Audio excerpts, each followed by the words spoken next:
My Lords, before lunch I was just making the point that the first defendant was busy trying to sell land in July 2007 before, on any footing, he could possibly have thought he was a director, and also concerns were expressed to him, it would seem, at some point afterwards, about whether he had any right to do so.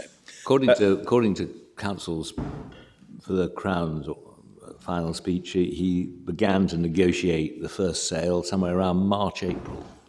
Yes, I'm not sure where I've seen that reference, I have to admit. Well, it was in her final speech. Yes. It was in the evidence of the buyer, I suppose.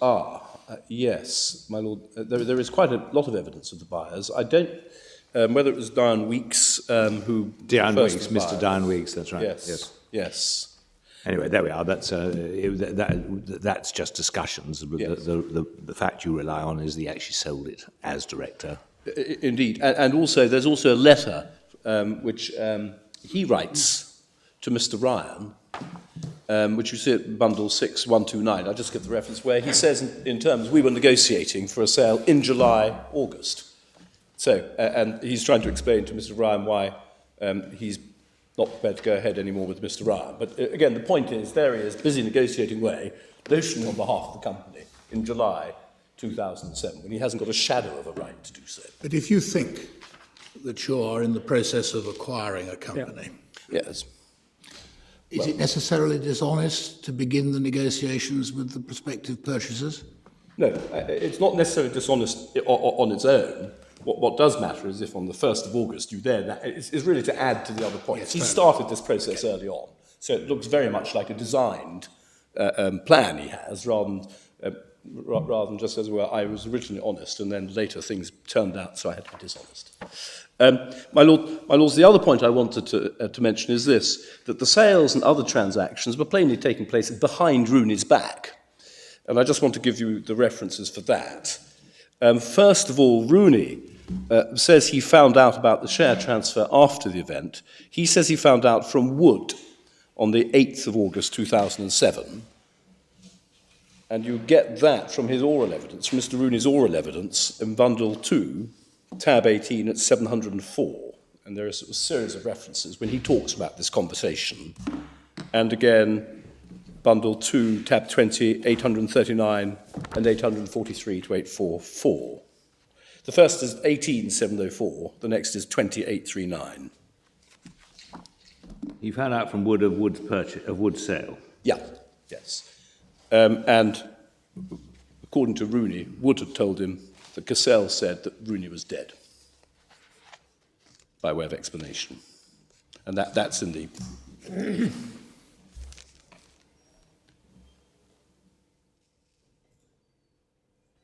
It's 704, and then 839, and 843 to 844 is where you would get those references.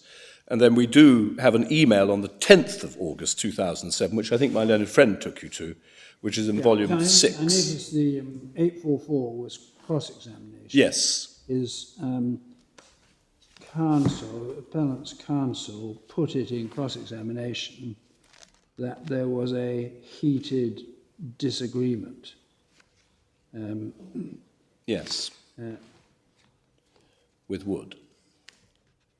Yeah, with Wood. Yes. And I think Rooney says no.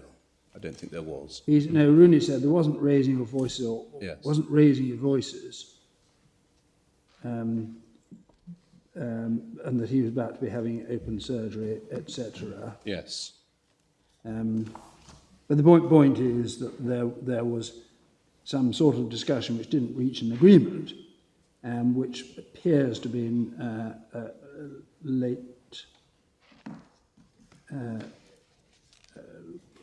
August 8th, that would be... It's August the 8th, I think. Yes. 2007, yes, 2007. Yeah. So he knows only after the event. He has no idea this is going to happen beforehand, and he finds out after the event from Wood, not from Cassell. I need to ask a question about the pre-trial conference in March 2008. What was that? And there was some... I don't think that was to do with the criminal proceedings. It may have been to do with the Virginia proceedings, but my lords, I wouldn't want to say it may have been to do with some proceedings in relation to Wood. Well, he and Wood were very much as he put it, adversaries, weren't they? Yes, By but that eventually. time. yes. Well, that's how he described it. 845.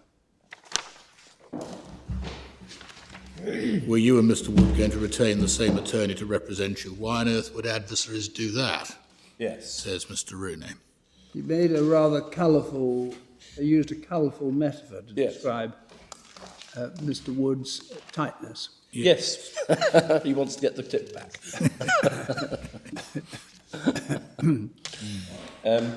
But anyway, my lords, I just make the point it comes to Rooney's attention afterwards. There's been a share transfer, and there is the email of the 10th of August, which my learned friend I think took you to, in bundle 6, volume 6, page tab 106, which doesn't in terms refer, which is an email from Rooney, which doesn't talk about the share transfer, but it talks about the transfer of land. Just give me the reference again. 6106. But it talks of his conversation with Wood. Page 1837. Sorry? 1847. 1847, is it? 1847.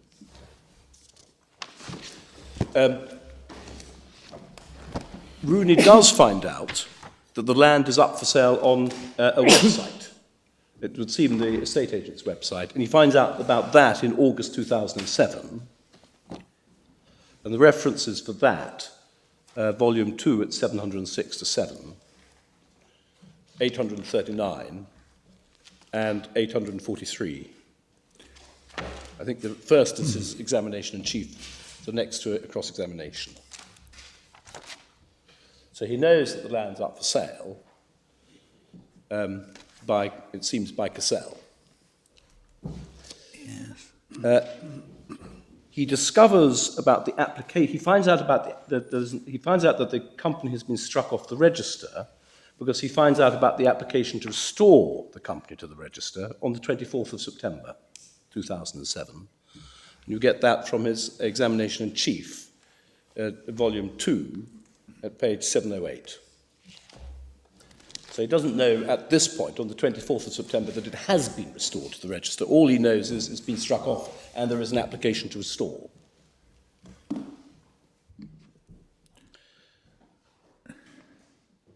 We know, too, from a letter he wrote in volume 6, page 130, tab 113, that on the 2nd of October 2007, he made a complaint to the Attorney General that he'd been defrauded, and one can see what he says in his own letter. I think it may be a letter by Hogarth Sargent. It's tab 113 in volume 6. Page? Forgive me. 1861. Thank you very much. And it's the third paragraph. My lords, can I just ask you to turn that up?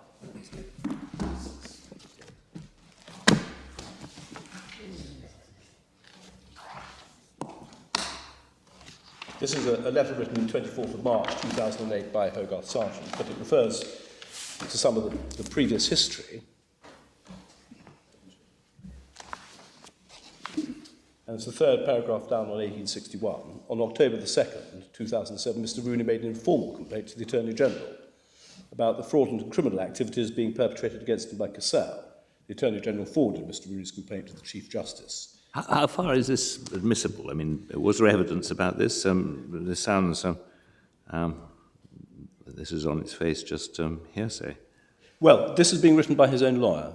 This is being written by Rooney's lawyer. Well, Rooney could give evidence about Yes. it, but where does it get you on proving the defendant's dishonesty? No. Because I'm just there's saying, no suggestion, is there, that the defendant ever spoke to Rooney? No, Everything exactly. was done through. But through all I'm Sargent. trying to say, what Rooney does appear to have known, we know that this much, that he is making a complaint on the 2nd of October 2007. My lords, I'm just giving the picture as to what he did know, so one can find the extent to which it's been cut out. He issues his Virginia proceedings on the 15th of November 2007, and you get that from his own evidence. And my lords, I submit he can certainly give evidence of that. He will know when he issued the proceedings. Volume 2, tab 20, page 883. So 833, sorry, 833.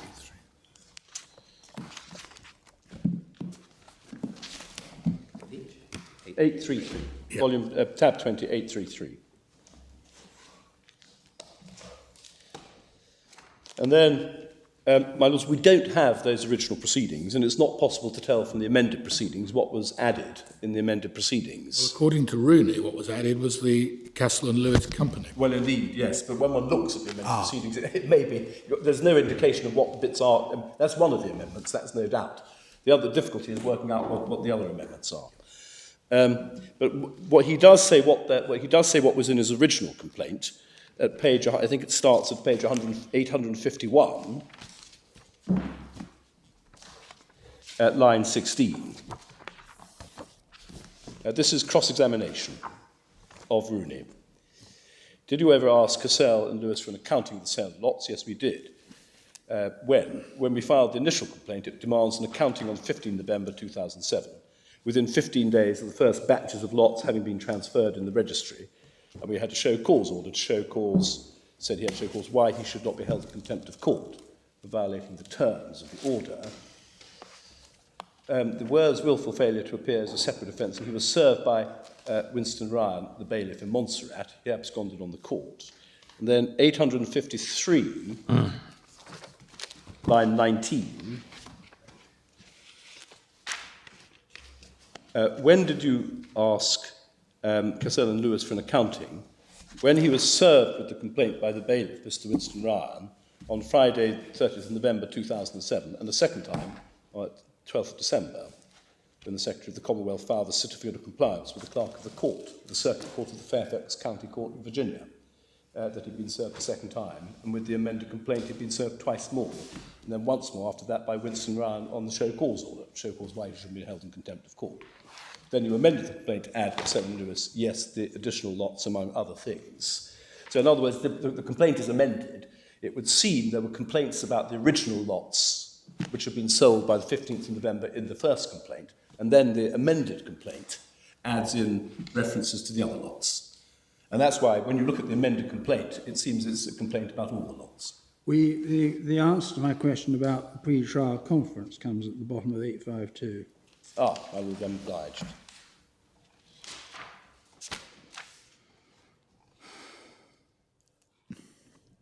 Yes.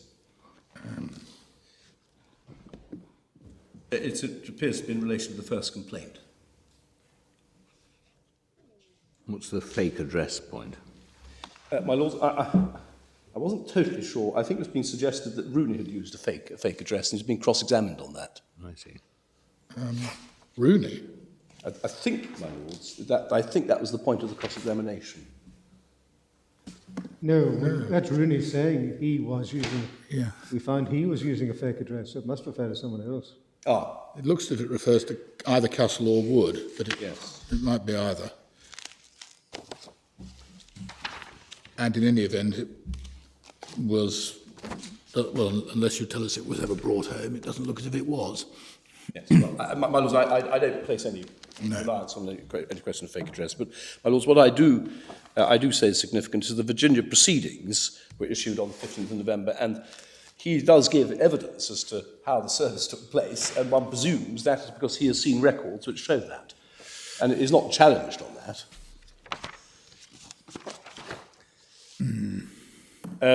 My lords, it is in my submission a fair inference that service was affected, not only because Rooney says it was, but he wasn't challenged on that, and there was no suggestion in the doc statement or elsewhere that the service has not been affected of the original proceedings. We know from the amended proceedings that they were served, and one can tell, if you turn up volume 5, at tab 60,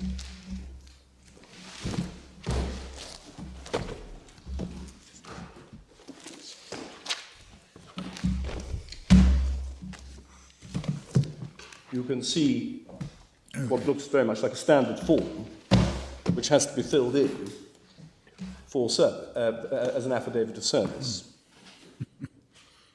1720. And this is in relation to the amended proceedings. Mm-hmm. Yeah, we looked at that. That's July 08. That's July 08.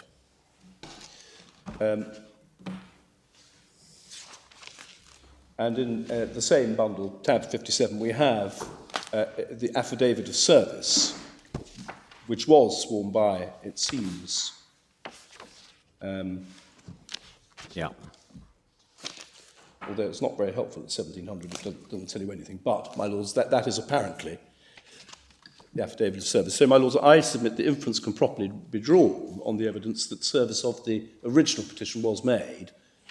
One would expect it to be served. There is evidence. One may say Mr. Rooney doesn't explain how he knows this, but, my lords, one draws the inference he has seen the relevant documents which say it. And there's no challenge to it, and service will obviously be required. So, my lords, I submit one can draw the inference service was effected. My lords, just going back to what Rooney knew, on the 26th of November, he applies to restore the company to the register, which rather suggests that he didn't know that it was already back on the register. And one sees that at volume 5, tab 95, page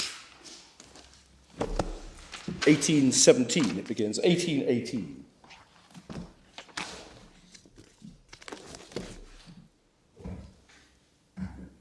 There's a letter from Hogarth Sargent to the registrar applying on Mr. Rooney's behalf to have the company reinstated and registered as continuing under the New Companies Act.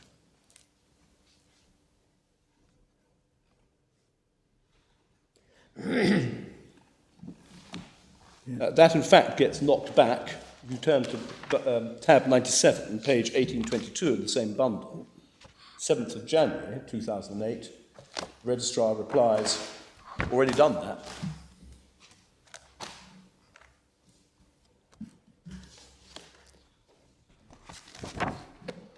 So, my lords, the inference appears to be that Rooney was not aware the company had, in fact, been restored to the register until the 7th of January 2008. And then, according to his evidence, he received notice of the change of directors only on the 27th of February 2008, and that is in volume 2, tab 18, page 710.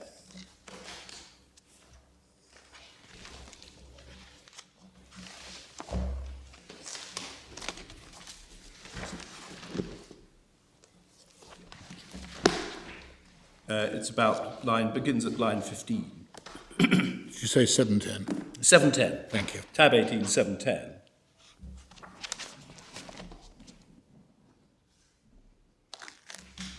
Line 17, notice of change of directors. Did you get this notice? I should say, this is examination in chief. No. The first I heard of it was February 27, 2008, from Hogarth Sargent, which I recognise as Hogarth Sargent. And then he goes on to answer some fairly obvious questions. The first complaint he makes about any land sales is, one can pick it up from volume 5, I think. At tab 55, page 1688. It's the first email which seems to reveal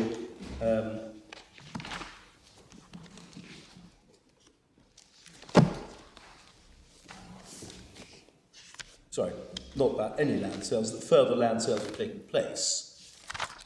You'll see 1688.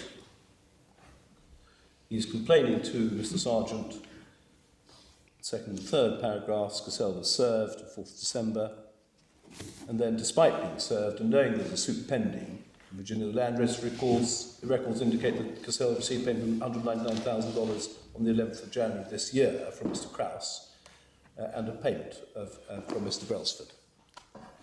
And then one sees a complaint at volume 6, tab 113, to Krause. To whom? To Mr. To Krause's lawyer, saying you bought from someone who had no title to give you. Yeah. Well. And so that's what Rooney knew, and in my submission, the inference is that he was clearly being cut out of the loop on any sensible view of the evidence. He doesn't know about the transfer of the shares before it takes place. He finds out only he doesn't know about the restoration of the company until it seems sometime in January 2008. He doesn't know about the resolution to change directors until 27th of February 2008. My lords, the next point I want to make on the evidence is, and perhaps the most important point, is that the first appellant had no possible basis for believing he was appointed a director. My Lords, you've seen the resolution, and it can only be the resolution which you see at page 207 of the core bundle, at tab 8. It can only be that on which he could have founded any possible belief at all. And that resolution is so manifestly odd in so many respects, and obviously inaccurate, that in my submission he couldn't have believed that he was properly a director. My Lords, can I ask you to revisit briefly page 207? My Lords, you'll see, my Lords, you're familiar with the circumstances in which this document first came to light. It seems to be an answer to the Registrar's letter of the 27th of November. And the first point is to note is it says it's a resolution of members, plural, dated 21st September 2007. The only people present are himself and Meredith Lynch, quote, as an interim secretary. Requirement for notice of the meeting was waived for the purpose of an extraordinary general meeting and for the purpose of the agenda item related to the removal of the director, Rooney, and Walter Wood. The former refusing to return to Montserrat and not having made any contact with members of the company for several years. My Lords, that is so demonstrably a false excuse. I mean, it's a difficult point for Mr. Rowe, because either this resolution really was passed on the 21st of September 2007, in which case Mr. Cassell is saying, despite the fact that he's had communications over the last 2 weeks with Mr. Rooney, there has been no communication. That's one possibility. The other possibility is it was indeed created, a document created specially to meet the Registrar's requirements in late November. But even then, he can't possibly believe it was true. For several years, I just emphasise in the first paragraph, no contact with the members of the company for several years. Can't be true on any footing. Well, have we looked at the Brandt letter of 2 days earlier, the 19th? Ah, yes, my Lords, I was going to come to that. Is it tab 50, page, volume 5, 52? Precisely.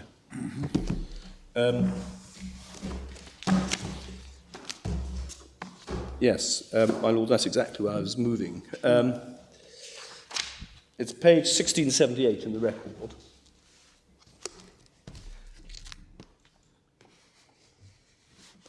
Brandt can only have been instructed by, this is on the 19th of September, at a time when he's not a director on any footing, can only have been instructed by Mr. Cassell. Yeah, well, I mean, if the second paragraph, he says, Yes. I act for people. I act for Providence, yes. But he can't. At this point, Providence hasn't even been restored to the register. And secondly, it's going to only be Mr. Cassell who's giving him these instructions, Yeah. notionally qua director, when he obviously isn't a director. And then, asserting that there has been an agreement between... yes. Well, it would be with Mr. Wood, I think. Yes. It's the same point, isn't it? Yes. I mean, either he honestly thinks he's about to become the controller of the company and can launch this claim in its name, or the documents show that he couldn't have done. But the one thing we can be tolerably confident about this document is that this is not a post-dated one. It's got the facts traced at the top of the page. Yes.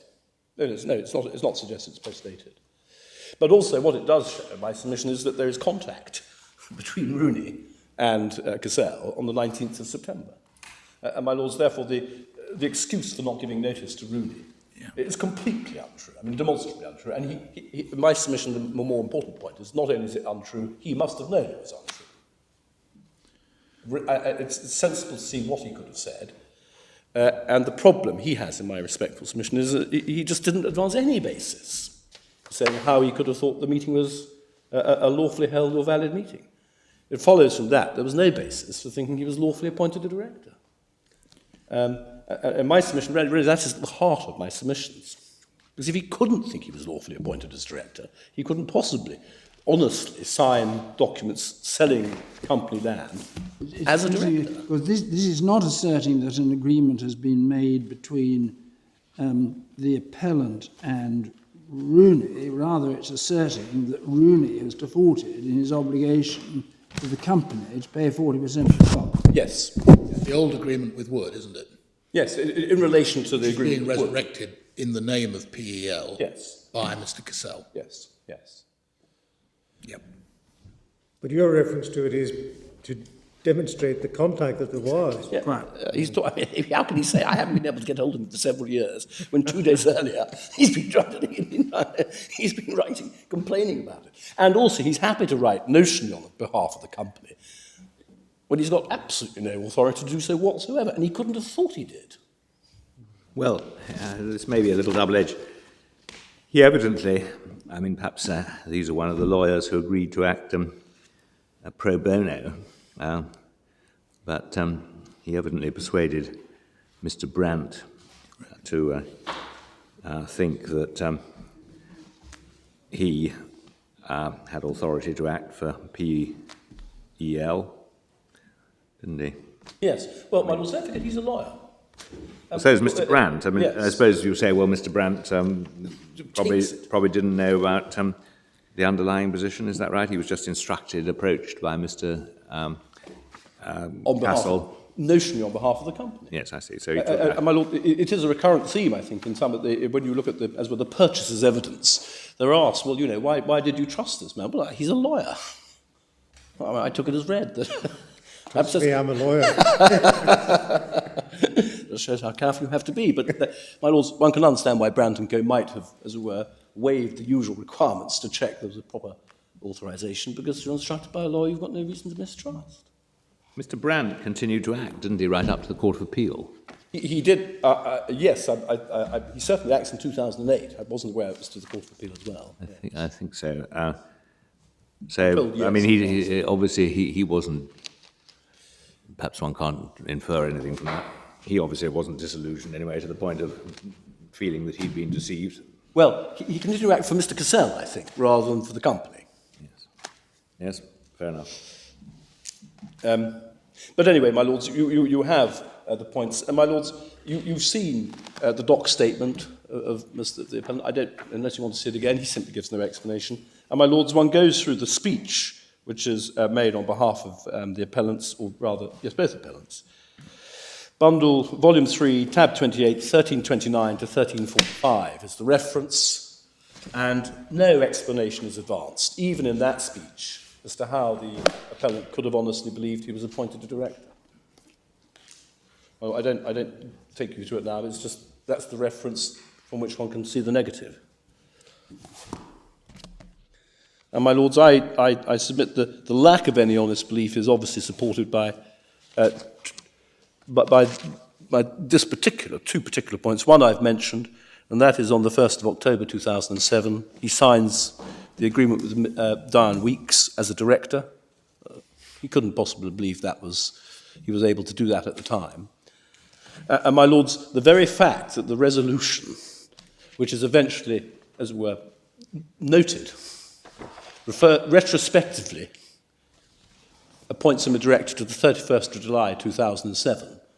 My submission is, if you really needed icing on the cake, it's absolutely clear proof that he realised he needed, so to speak, to make out he was appointed as a director back to that date when he obviously hadn't been. That's why his directorship is backdated to 31st of July 2000, notionally backdated to the 31st of July 2007 in the resolution. Is to cover his first acting as a director. Purportedly. And my lords, again, on the 9th of August 2007, this is the same point, the initial application to restore the company, I think, is made as director, and that is in the core bundle at tab 8, page 184. Yep. And not as de facto director, it makes it as director at that point. And my lords, the third general point I make on the evidence is that the first appellant procured all the purchasers to write cheques, it would seem, either to Cassell and Lewis, or at least to Cassell and Lewis Inc. It's not entirely clear sometimes whether it's to Cassell and Lewis Inc. or to Cassell and Lewis, but nothing in my submission turns on that point. And my lords, the references are in the Statement of Facts and Issues, at paragraphs 41, subparagraph 2, 44, subparagraphs 1 and 2, and 49, subparagraphs 1 to 3.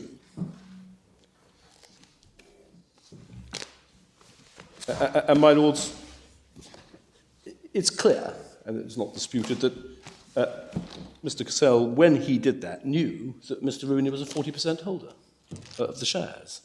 It wasn't as if he genuinely believed he was ever 100% owner of the company. And that is plain from the fact that he initially approached Mr. Rooney in January 2007, trying to buy out his shares, and that's in paragraph 26 of the SFI, and from the correspondence which you've seen of the 7th and 14th of September 2007. And again, my lords, there's just no explanation from the appellants, either in their doc statement or in closing, as to how they thought it was right that the monies could be paid over not to a company account, but to a Cassell and Lewis account. There's absolutely no explanation at all. The answer may well be that there was none. Was there any evidence whether the company, PEL, still had a bank account? My lords, I don't know if there was any evidence, well, because it would have been struck off the register. It's been doing nothing for 10 years or thereabouts. Yes, it's been struck off the register. My lords, I don't think there was any evidence as to whether the company had an account, but even if they didn't have an account, the fact is, there was no suggestion the monies should have been put into an account owned by the company. Yes, quite. And I follow that point. But so, my lords, that's what I say on the evidence. I say, really, there was only one question, therefore, for the jury, namely, were the appellants acting dishonestly?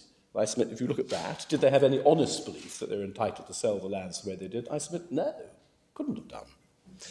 And I submit also, when you look at the way Rooney was quite clearly cut out, the natural inference, absent any evidence, is there was a conspiracy by Wood with Rooney, with the first appellant, to keep him in the dark, so as to cheat him of him and the company of the lands. My lords, can I now just deal briefly with the grounds of appeal my learned friend has specifically advanced?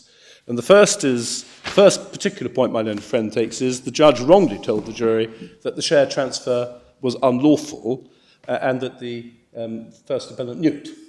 Now, my lord, leave on one side the question of knowledge. I'll come back to that in a minute. But the question of legality of the share transfer, I respectfully submit, it plainly was unlawful. If one goes to Article 14 at, I think it's page 139 of the core bundle,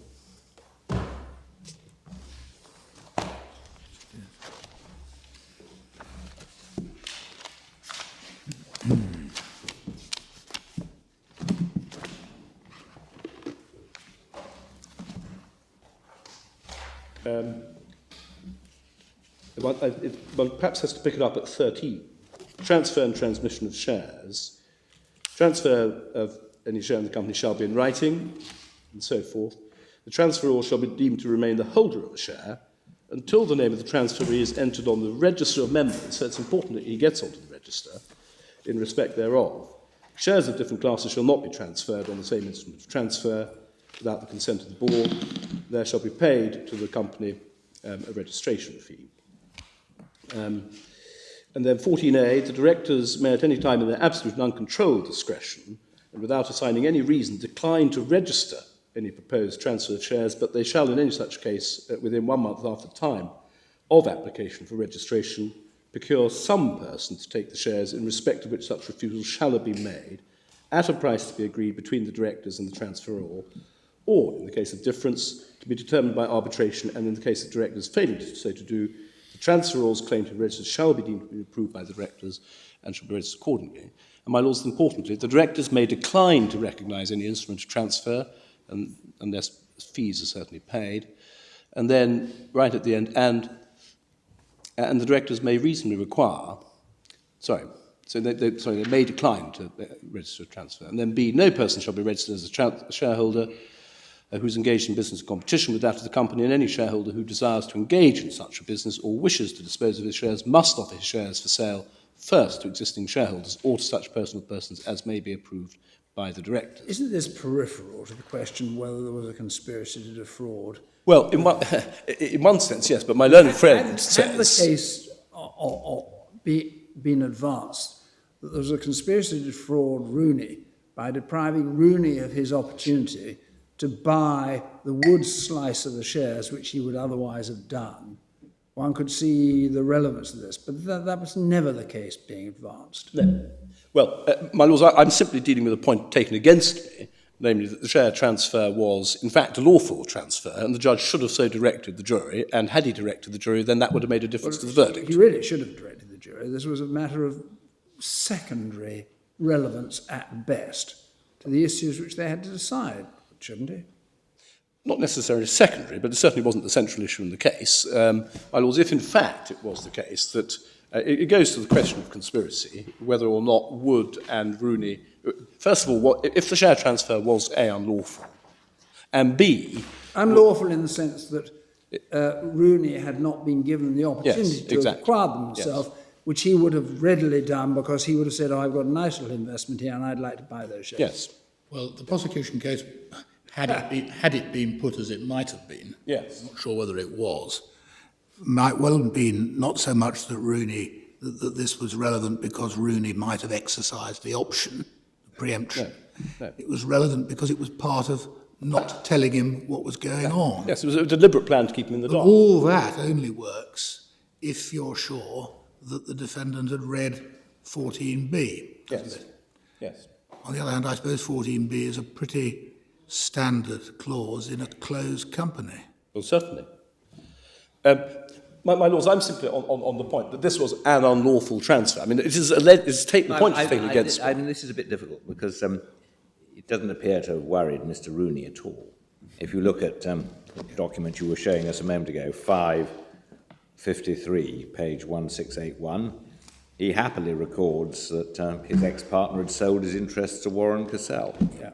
So, Yeah. I mean, there's no complaint, and he clearly waived any breach of 14A. Yes. What's the judge doing directing people that it's an unlawful transfer at all?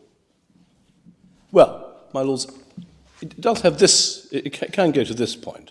If A, the transfer is unlawful. 14A and B, sorry. If the transfer is unlawful and it was recognised by at least Rooney, recognised by at least Cassell, that it was in breach of the provisions of the articles, then that would go to the question of conspiracy. I mean, why was it that the shares were offered only to Cassell, not as they should have been to Rooney first? Why was he kept out of that transaction altogether? Well, one possibility is that no one focused on the preemption rights or the director's right. Presumably, was Cassell or his company ever registered as a share in respect? I doubt it. In respect to the 60%, probably not. I don't think we've got any evidence to the effect that they were. In fact, I'm pretty sure we don't have evidence that they were. Just remind me which was the reference, the amended complaint in Virginia. I think it's I think maybe volumes, tab 60, Thank you. thereabouts. It's certainly between 55, 57 and 60. But, my lords, I agree, this is essentially, I mean, in one sense, that's my main point. This is essentially a secondary issue. I'm simply dealing with the point that the judge misdirected the jury on this issue. My answer to that is, well, he was entitled to direct that the transfer was unlawful. My lords, I don't know if you want me to develop this point in any great detail, but you've seen the reference, you've seen why we say it was unlawful, because of the restrictions in section 367, I think it is, of the New Companies Act. Yeah, I see he did raise this in the amended complaint, paragraph 38, no doubt having been properly advised by US lawyers at that stage, it's fair enough that was part of his amended complaint in the Virginian proceedings.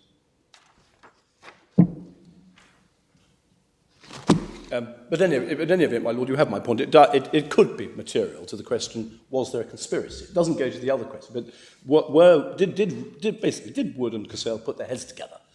And that there was an unlawful share transfer between the two does, in my submission, go to that question. And then the judge was perfectly entitled to say to the jury, at the very least, you can draw the inference that that Cassell did indeed realise that this was an unlawful transfer. That, in my he could certainly have said that. And that was all part of the plan to keep Rooney in the dark. That much, in my submission, you could properly get out of this. My lords, as far as the law is concerned, my learned friend says the New Companies Act had the effect of as it were, wiping out the old articles. In my submission, that's plainly not right. You've seen section 367, which refers to privileges of shareholders being, privileges attaching to shares remaining, and also liabilities attaching to shares remaining. And it's undoubtedly a liability to attaching to a share that you have to offer it to an existing shareholder rather than to anyone else first. So I respectfully submit on that point, this plainly was an unlawful transaction. I accept that the judge could not properly have directed the jury that ought to have known or must have known that the share transfer was unlawful. Likewise, he shouldn't have directed the jury that Cassell must have known that. That's plainly wrong. But in my submission, he was perfectly entitled to say, well, Rooney was a lawyer, Cassell was a lawyer, you might well have expected him to look at the articles, and a lot of play was made in the evidence about these articles, not only in prosecution opening, but also in the evidence itself. The witnesses were asked about these articles, and then when Cassell comes along to give his doc statement, he doesn't say, well, I didn't realise what the point was of these articles. So he knew, the point is this, by the time it came to his doc statement, it was well known. He knew perfectly well that some significance was being attached to these articles, and he says nothing about them. My lords, the next specific misdirection that my learned friend complains of is the judge directed the jury that Mr. Cassell acted dishonestly in reinstating the company. My lords, I accept that the judge was not entitled to suggest that there was dishonesty. He was not entitled, so to speak, to take that issue away from the jury. Obviously not. But he was entitled, in my submission, to direct the jury that the means by which the reinstatement was effected were unlawful. My lords, you've seen the passages my learned friend relies on. Can I just go, first of all, briefly to the passage at Volume 4, tab 29, 1366.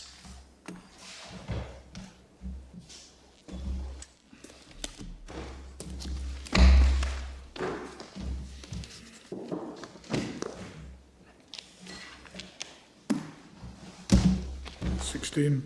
1366, tab 29. 29. This is the reference to cleverly crafted.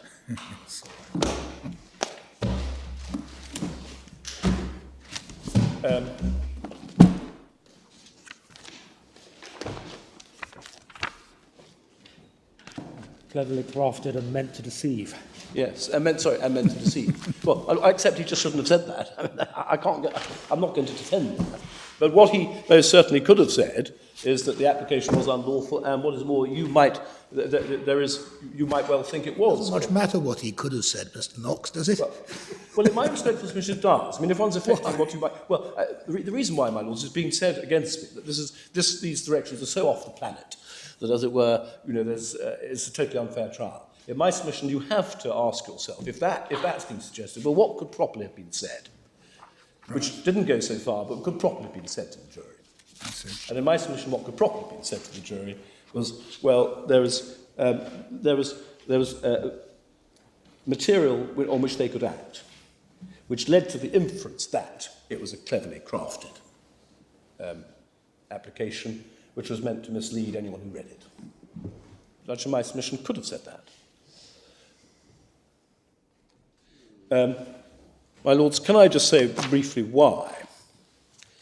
If you go to the application itself, and the evidence and support, the best version of it is in volume 5 of the bundles. First at tab 89, and then 90. If I can just make some submissions on this application, because in my submission, it is undoubtedly a very canny application. Tab 89 at 1801. And it does undoubtedly, in my submission, make a number of false statements or suggestions. 1801, this is the application eventually made.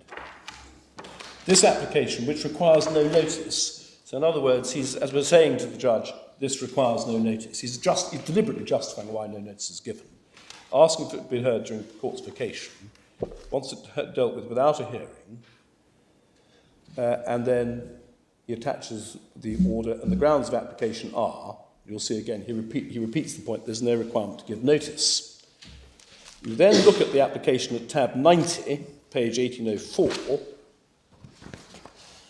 and in my submission there are a number of false suggestions in this application, or this affidavit. First of all, I'm the de facto applicant in this matter, and then he continues over the page. That's the one bit that's true. Well, my lords, he is the, de facto applicant. I mean, he's suggesting that, as it were, there could be no lawful applicant. Well, all right, carry on. Yeah. And then over the page, Well, Mr. Walter Wood is a former director, is a... It goes on to say he's bought Wood shares. Yes, yes. Well, but my lord, he was in fact not a lawful applicant at all. I'll explain why in a moment. I follow that. 1805, it is during the vacation that I realised that the company must be reinstated to deal with urgent business affairs of the company. Now, my lords, at this point, he's not a director of the company. He has no basis for supposing he's a director of the company. This is being made on the 4th of September. And he's purporting, so to speak, to say the company's got all sorts of urgent affairs. But it hasn't. He just wants to sell some of the company's land. That's the truth. And there's no basis for what you see in paragraph 6. That, in my submission, is very misleading. And then likewise, paragraph 9. It's necessary to restore the said company since the company is in the process of dealing with real properties it owns. My lords, that can't conceivably be true. So in my submission, this was a thoroughly misleading. Well, it doesn't make sense. In the process of dealing with real properties it owns, continues with its business. Yes, and continues with Well, up to a point, that's... to continue with its business. Yes. Yes. But in my submission, this is on any footing a very misleading affidavit. And it's very ungrammatical, he hasn't. The next paragraph, having regard to the foregoing, hereby make application for an order that the something which removed from the registrar of the companies by the authority of the registrar be reinstated and restored. Yes. I suppose Well, the company which was removed. Yes. I also pray that the court will allow the hearing of this application for reinstatement. Yeah, all right, okay. So what else is wrong with this? My lord, nothing else is wrong with that, but I say that's wrong enough. He has no conceivable basis for saying he's acting on behalf of the company.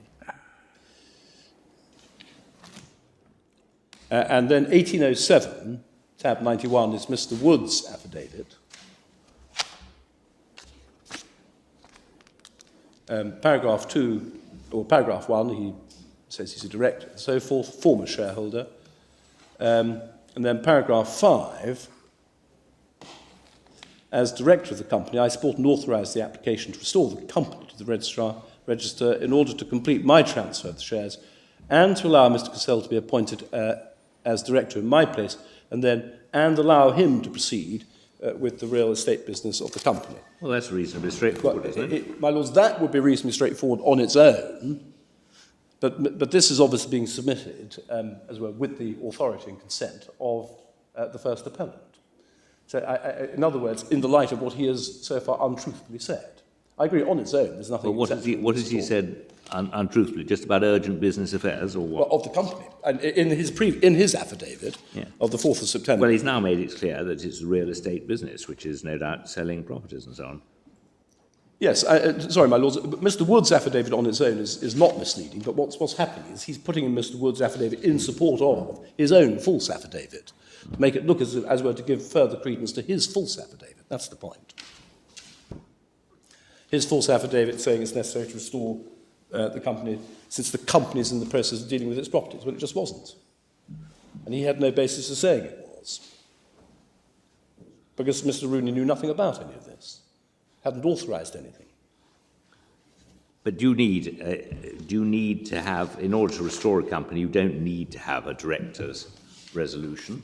No. Well, I mean, there aren't any directors at that stage. That's why it can be done by anyone who's interested. Oh, indeed, absolutely. You can do it the creditors can do it, but we're not in that territory. Yeah. Or a member. What's wrong with these applications, apart from the applications as such, apart from the perhaps, the statement, Mr. Walter is a former director, well, that seems to be corrected in the second one. Yes. And the gloss, urgent business affairs, that seems to be more or less corrected in the second one. Just get on with the real estate business.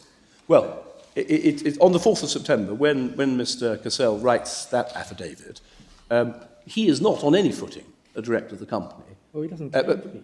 Well, no, but the business of the company that he claims that's being carried on is not being carried on by the company at all. I mean, what he's doing is he's... Well, it must I mean, one can work this out if you're reinstating a company, that a lot of what he says can't literally be true, but the general understanding it can be, namely that somebody has been managing what would be the company's affairs if it existed. Yes, and my lords, all that is right, except the trouble is it is Mr. Cassell who's driving this at a time when he's not a director on any footing at all. He cannot say on the 4th of September that the company is in the process of selling its land at all. He's no business saying that at all at that point. Well, but that's the point, my lord. I think it's fairly apparent. I think that the real problem comes when one's dealing with sales to third parties. Yes, my lords, I don't need to pursue this. I don't want to get stuck on this point. I just want to make the point. There was some basis for saying this was a rather misleading application because of the reference to the company doing this business, when it wasn't doing any business at the time, not properly speaking. If you assume in the defendant's favour, as much as you possibly can, which is that he thought that he was engaged in an honest, if sharp, arrangement to acquire control of this company, which has been struck off or fallen out of the register, then an application to restore it was going to have to be made, wasn't it? Yes. And it could be made by anyone who was a director. Or member. Or member, quite. Yes, or member. Or a creditor. Or for that matter, a creditor, yeah. Is it that the application is misleading, or that if the prosecution were right, he couldn't afford to give notice of it to Rooney? Well, my lords, the problem is the prosecution is right for a different reason. The reason why, in fact, this was an application that couldn't be made was because at the time it was made, the first appellant was not actually a member of the company for the purpose of the rules. I mean, my lords, in our written case, we refer to the authorities which say that.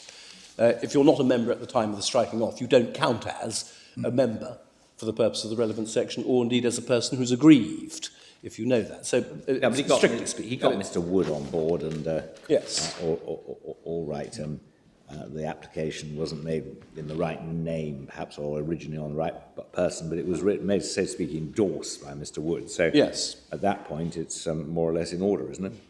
Yes, well, my lords, yes, subject to my point about whether the company was doing anything at all at the time when he said it was. Well, but that is, again, we go around in circles. That's apparent and obvious as a matter of law that strictly the company can't have been doing anything. Yes.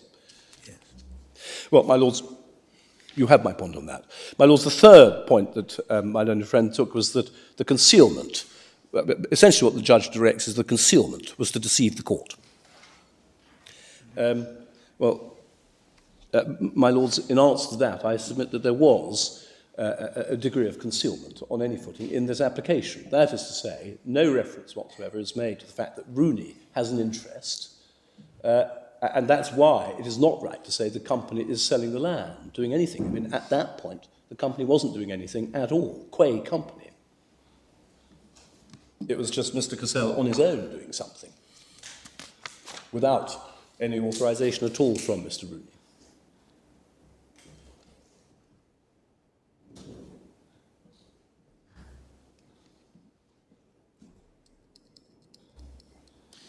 My lord, the third, as it were, class of misdirection complained of is that the appellant could not have believed he was entitled to sell the land.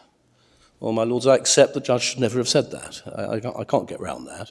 And likewise, my learned friend, in sort of parallel, draws your attention to the passage at 1532, near the end of the summing up, volume 4, tab 29, 1532, where the judge seems to omit the requirement of knowledge as part of the mens rea. Near the end, where he sets out, if you find it was false and so on and so forth. My lords, I accept all those are misdirections. My Lords, I simply repeat what I've said before. The appointment was plainly unlawful. We've set out in our written case why. It's not just an irregularity. Therefore, in my submission, the judge was certainly entitled to direct the jury that this was not a lawful appointment. And those passages where the judge says this was not a lawful appointment, the judge was entitled to say that. That's a direction of law. So the question really, it just comes down to the directions in relation to knowledge.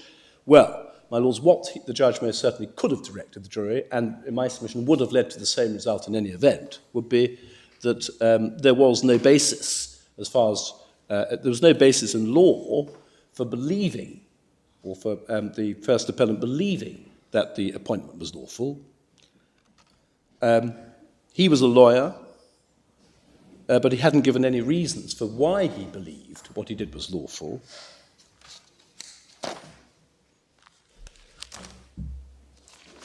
And in my submission, on that direction, the jury would have come with the same verdict.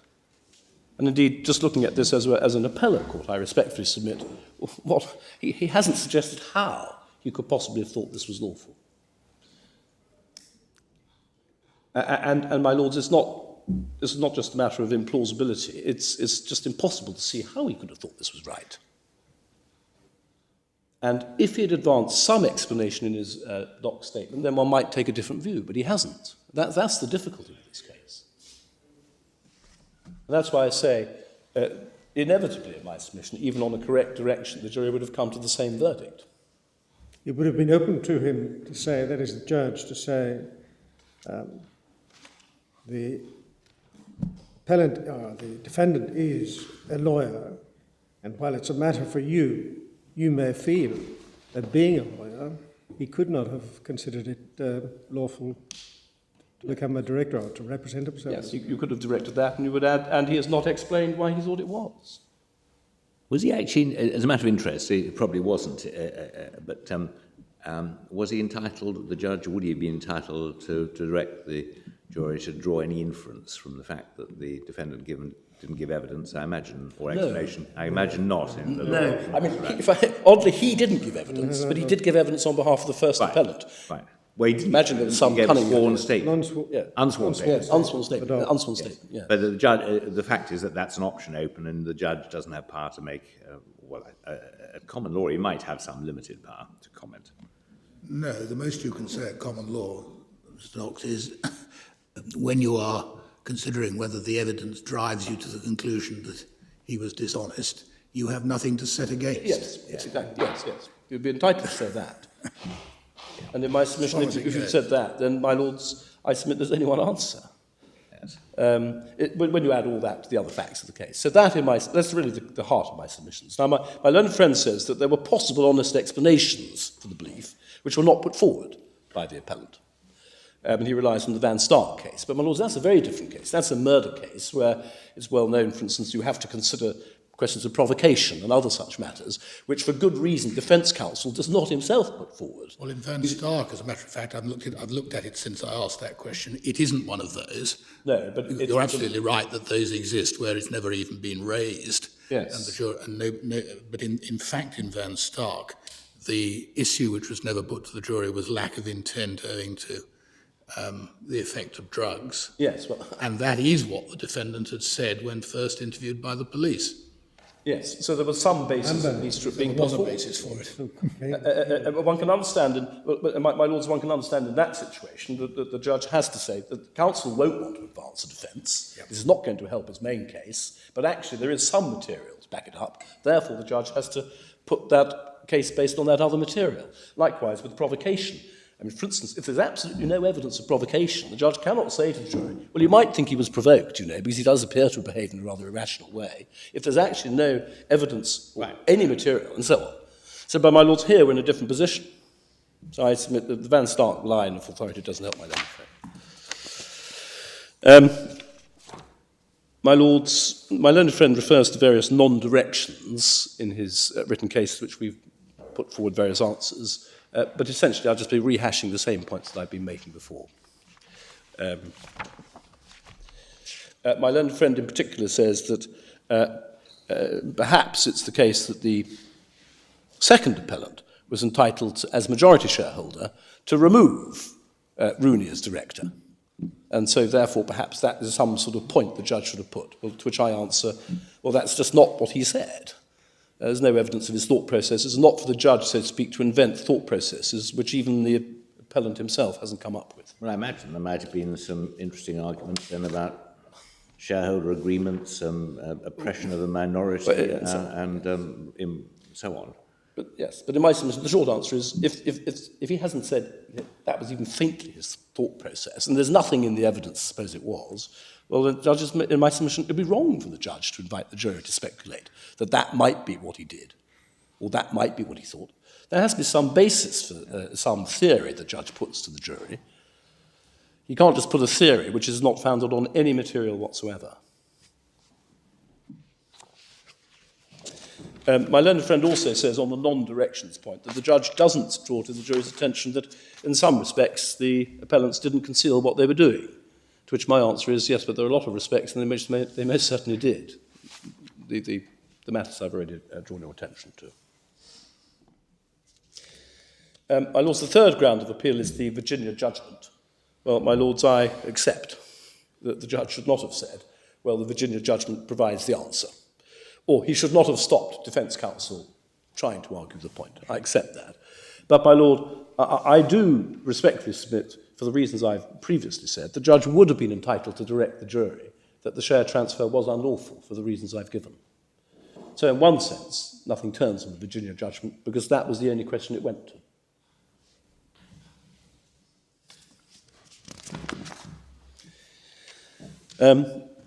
And my lords, finally, the fourth ground is, as well, what you might call the impression ground, just the overall presentation of the case. Dealing, first of all, with the prosecutor, in my respectful submission, there's nothing particularly objectionable at all about the way the prosecutor presented the case. You've seen some of the extracts in my submission. She presented the case forcefully and lucidly, maybe in some respects sometimes more forcefully than others might have done, but you can't complain about the prosecutor's conduct. It's not like Randall, where the prosecutor acted in such a way as to put the defence off, and that's obviously not right. My lords, as far as the judge's directions are concerned, can I just make a few general points? He did direct properly on the division of functions, and in particular, my learned friend took you to this in volume 4, tab 29 at 1350. He does direct, in my submission, importantly, he does give an important direction to the effect that the jury can ignore any views on the evidence that he expresses.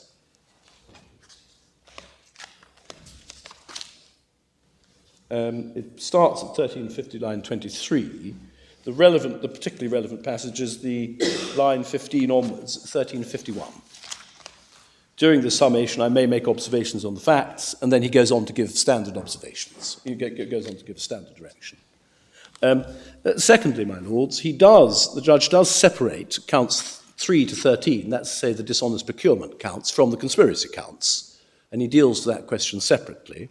And my lords, you've seen that passage at volume 4, tab 29, 1396.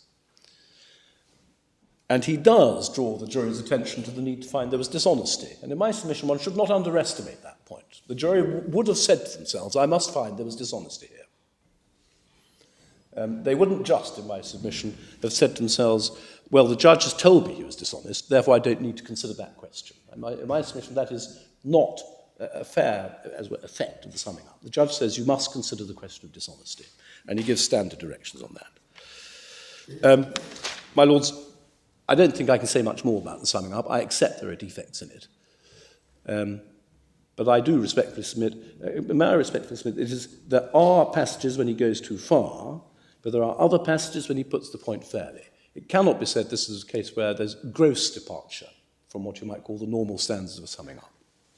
My lords, can I then deal with the proviso?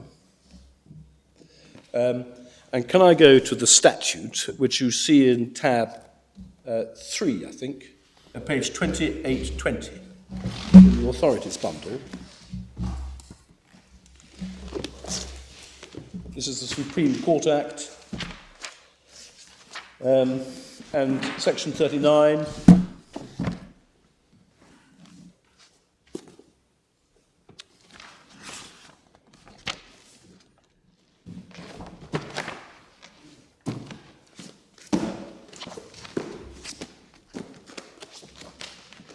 2820. The Court of Appeal, on any such appeal against conviction, shall, subject is hereinafter provided, allow the appeal if it thinks that the verdict of the jury should be set aside on the ground that it is unsafe or unsatisfactory, or that the judgment of the court before whom the appellant was convicted should be set aside on the ground of a wrong decision of any question of law, or that there was a material irregularity in the course of trial, and in any other case shall dismiss the appeal.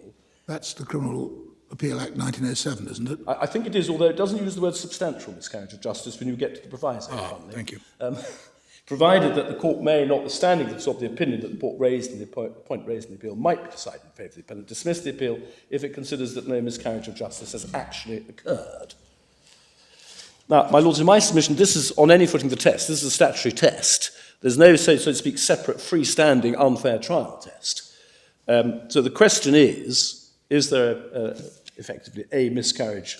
Has a miscarriage of justice actually occurred? That's what you've got to ask yourself under this statute. And in my submission, a miscarriage of justice has not actually occurred. Now, in my submission, I say that for two reasons. First of all, applying... I mean, the section is thoroughly contradictory, isn't it? How can no miscarriage of justice occur if the verdict is unsafe or unsatisfactory? Well, my lord... It's an exception. It's an exception. My lord, I take your lordship's point. I think it may be a bit of an amalgam, actually, of the 1907 fact, which I don't think refers to these as safe and unsatisfactory. No, it looks as if it's all slightly, as where the draftsman's taken, so to speak, the best bits from everyone, and then it's landed up being slightly sort of... Oh, the worst bit. or worse bits, or whatever, whichever way you like to put it. But, my lords, I submit the sense of it is tolerably clear. First of all, you've got to show something's gone wrong, either an irregularity in the process or something unsafe. But then you have to be satisfied. You can say, well, no miscarriage of justice has actually occurred, and therefore... I think the word, emphasis on the word is actually. Actually, yeah, actually. That's looking at substantial miscarriage Yes, of justice. I have a feeling Well, I so it reflects... substantial is taken out and actually is put in. Yes. Yeah. Well, But now, my lords, the usual test is, would the jury inevitably have convicted? And on that test, I submit the answer is yes. My lords, I would accept that there could be a case where the trial is so spectacularly unfair that you'd say, well, look, I can't even ask myself that question. Supposing, for instance, 5 of the jurors knew the victim. It turned out later. You'd say, well, hang on, he hasn't had a semblance of a fair trial. The people judging him had an interest in the case. Yeah. There's no use telling me he'd have been convicted anyway. So, my lords, that would be an example, if I may put it that way, of not having a semblance of a fair trial, or the substance of a fair trial. So you'd have to say, well, I'm afraid there's been a miscarriage of justice here. I mean, it just couldn't have happened. Something's happened here which we can't let happen. But, my lords, and I submit that's why, when you look at Randall, you'll see the reference to, perhaps, my lords, I ought to go to that. Well, but just before you do, Yes. I noticed actually the phrase, the substance of fair trial, is used in Mears. They quote, it's back at 2833, at the top of the page, they cite a dictum from Ibrahim and the King. And this is at the stage of asking whether the judge's directions were so unbalanced that as to justify the quashing of the conviction. And they ask themselves whether there was, in Lord Sumner's words, something which deprived the accused of the substance of fair trial and the protection of the law. Yes. And then having applied that test and found that there was, they then go on to apply the proviso. Well, I think don't... Or to in this consider case, whether the proviso... they consider rather than apply, yes. My lords, I think I am in difficulty saying, look, if the judge and if everyone, frankly, was totally biased, you can't just say, prosecution can't just say, well, look, it would have been the same anyway. My lords, there comes a point at which I think I find myself in difficulty saying that the mere fact is a complete answer in all cases, no matter how horrendous the departure from any normal justice has been, you'd have been convicted. My lords, I don't push that submission, if I can put it that way. What I about accept there's a my point. Lord's suggestion to Mr. Rowe?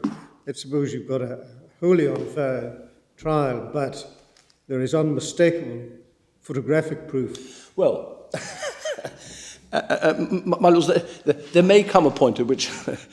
Can I give an example? There are some things which are so fundamental to a fair trial, like, for instance, the neutrality of the jury, that you might say even that, you can't get round that. If it were shown that a juror had been bribed to convict. Yes, exactly. Or, yes, exactly. The Then whole you'd whole say lot. it wouldn't help that you said, here's a piece of photography showing he'd done it.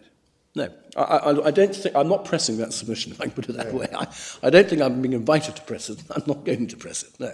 Well, there was the case some years ago where the judge said the jury would be locked up if they hadn't reached a verdict by whatever time in the afternoon Yes. it was. Oh, yeah. Not surprisingly, that conviction was quashed, and it wouldn't have bbeen much avail there to have shown, I imagine, that it was an extremely strong case. No, because as it were, something has happened, which is just, as it were, the fact finder's been told he's got to stop considering the case at a certain time. My lords, that wouldn't be as egregious or outstandingly bad as bribing a jury, but it's a matter of degree to a certain extent. And the phrase used in Randall, Randall, of course, is equivocal on this question, because it does, on the one hand, suggest that if the defendant would have been convicted in any event, the result might have been different. On the other hand, it does use the phrase, I'm looking at tab 10, it does, in my submission, give some indication of what you should be looking for if you're trying to set aside a verdict on the basis of an unfair trial. It's at 2902. It's a passage which your lordships have already observed, 2902. It's the last 6 or 7 lines of paragraph 28. There will come a point when the departure from good practice is so gross or so persistent or so prejudicial or so irremediable that an appellate court will have no choice but to condemn a trial as unfair and quash a conviction as unsafe, however strong the grounds for believing the defendant to be guilty. My lords, I don't invite you to depart from that as a general principle, but it has to be something rather more than a pretty bad summing up, or bad summing up on one particular issue in the case, where it can be shown that on that particular issue the jury would have come to the same verdict in any event. We are entitled, I think, to say, that whereas there are categories where the courts have declined to look into the merits, the strength of the case, the independence ones being the most notable. Yes. Indeed, a recent decision of the board quashing an appellate decision in the Cyprus sovereign base area because the Court of Appeal judges, all of whom were people of complete integrity, have been selected by the judge from whom the appeal lay. Well, so there are those categories, but you can also say that down the centuries there have, I'm afraid, been a very large number of cases where summings up have been criticised, and sometimes criticised in very strong terms. Yes. But the approach of the courts to those cases has been a traditional proviso approach. Yes, and it might be said even in those cases there has been an unfair trial. I mean, the important point I see you can get out of Mears is the mere fact that a trial is, quote, unfair is not sufficient. If, in fact, the jury would inevitably have convicted in any event. Because a trial is, in one sense, always unfair if let's say, there's been a misdirection on a rather important point. It is inevitably unfair if there's a misdirection on intention. Let's say in a murder trial, it's inevitably unfair. But if the court is satisfied, well, inevitably the result would have been the same. You say, well, in one sense there has been an unfair trial, but it's not. But it's been on a point which doesn't make the trial, so to speak, deprive the defendant of the semblance or substance of a fair trial. In my submission, that's the test. And really, the question I submit in this case is, I submit inevitably the jury would have returned the same verdict. The question is, are the judges' misdirections or non-directions so appalling as to say, well, as to justify this court in saying, well, we're going to set aside the verdict in any event because there's been no semblance of a fair trial. Now, in my submission, in answering that question, one has to look, first of all, at the whole trial process. And there's no doubt about, in my respectful submission, there's no real criticism that can be made about the trial process until you get to the summing up.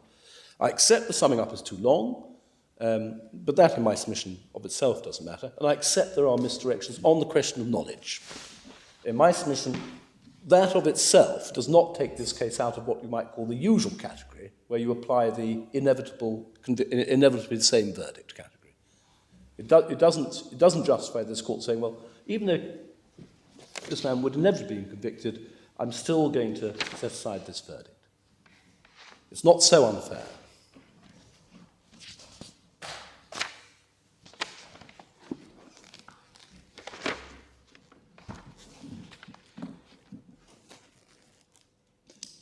One can imagine if there had been misdirections on any number of other issues, and, my lord, the point might be different. But this is on one category of issue that the misdirections exist.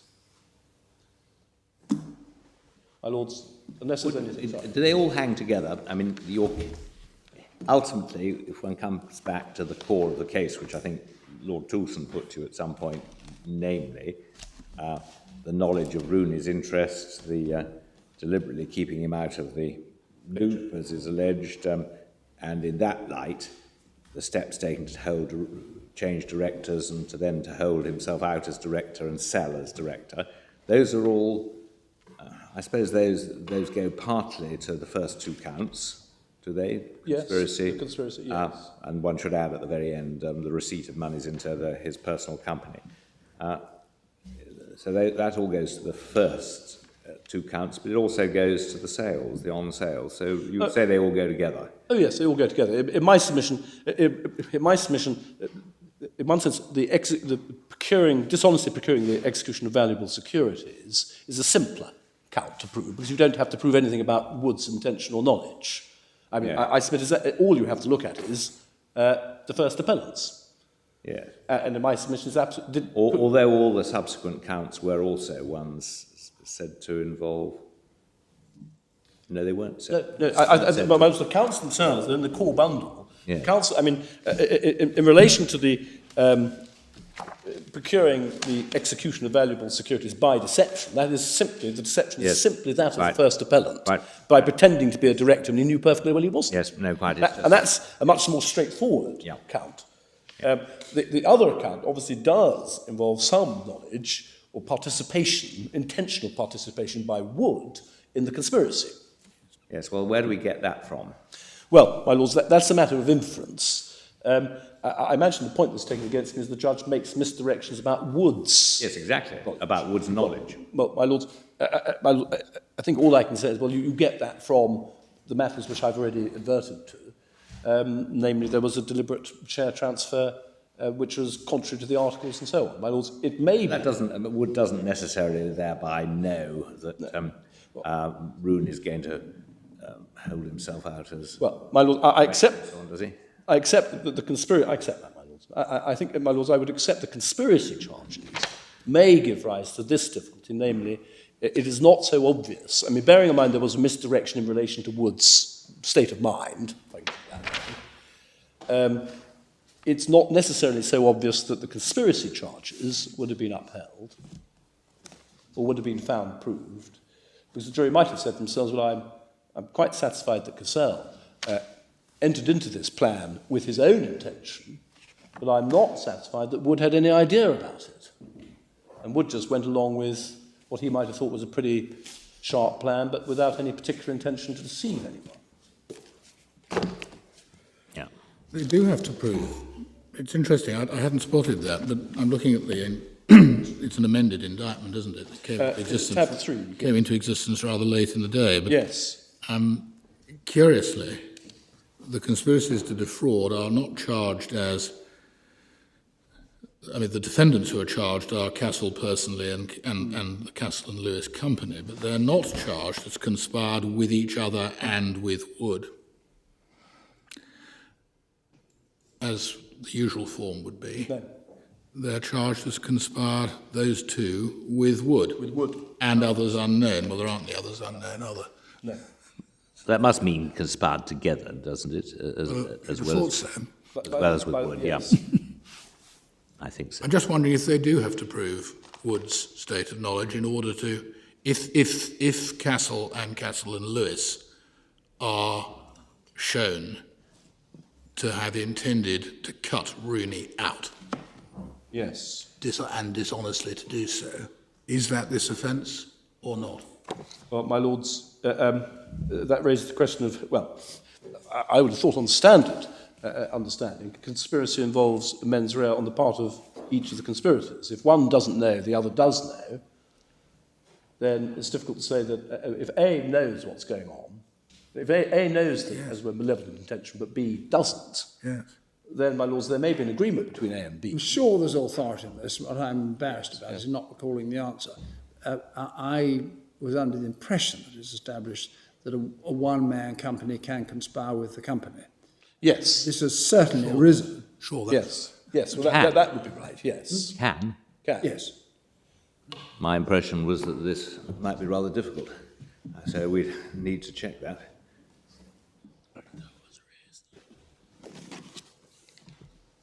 Well, they're two different people, aren't they? No, well, I think there was a problem. I think it's one mind. my belief is Yes. that there is that you can't charge someone for conspiring with his own company. No. If it's a one-man band. My lords, I don't That's not read how it's these- framed, anyway. I'm not sure but one reads these charges anyway as a conspiracy. I mean, No, but it does Wood mean is a that conspirator. in my lord's question, Yes. if Wood drops out of the picture, then you're left with two people who can't be convicted No, of conspiracy. I wouldn't. I don't advance that. No, You accept that? no. Okay. Yeah. And the question, I mean, in other words, Wood is, as well, an intrinsic part of this conspiracy.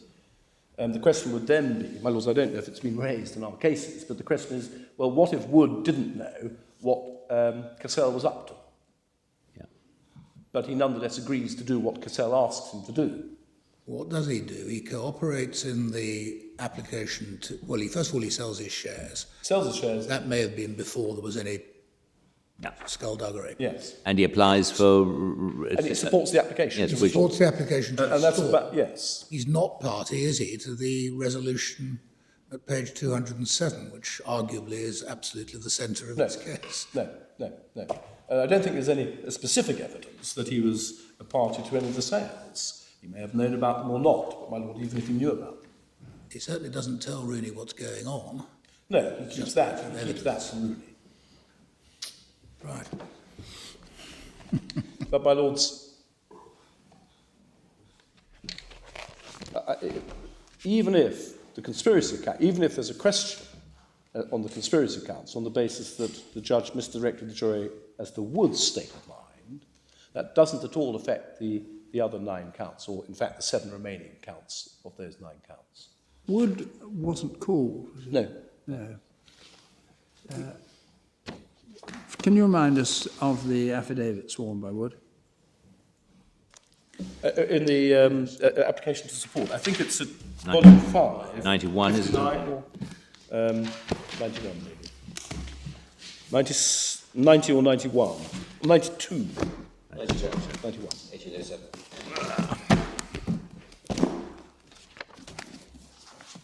Yeah, 91.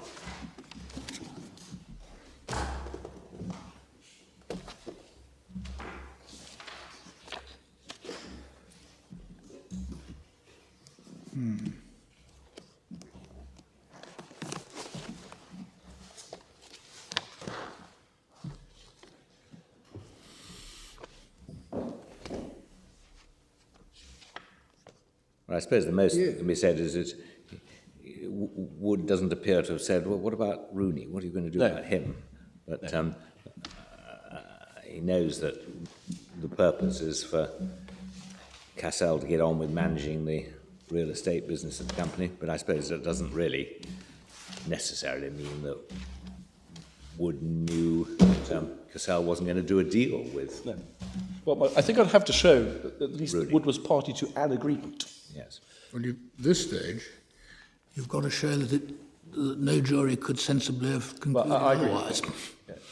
Well, my lords, that's why I draw the distinction. There's a between plain the two prima charges. facie case, at least it strikes me there's a plain prima facie case against him, but that's not the test. No, I agree with that, my lords. My lord, I don't think, as far as Wood is concerned, as far as the conspiracy charge is concerned, my lords, I think I'm driven to accept that one of the questions for the jury would be, was Wood a party to an agreement that the properties should be sold by deception? That much, I mean, that being the nature of the charge at page 31 of the core bundle.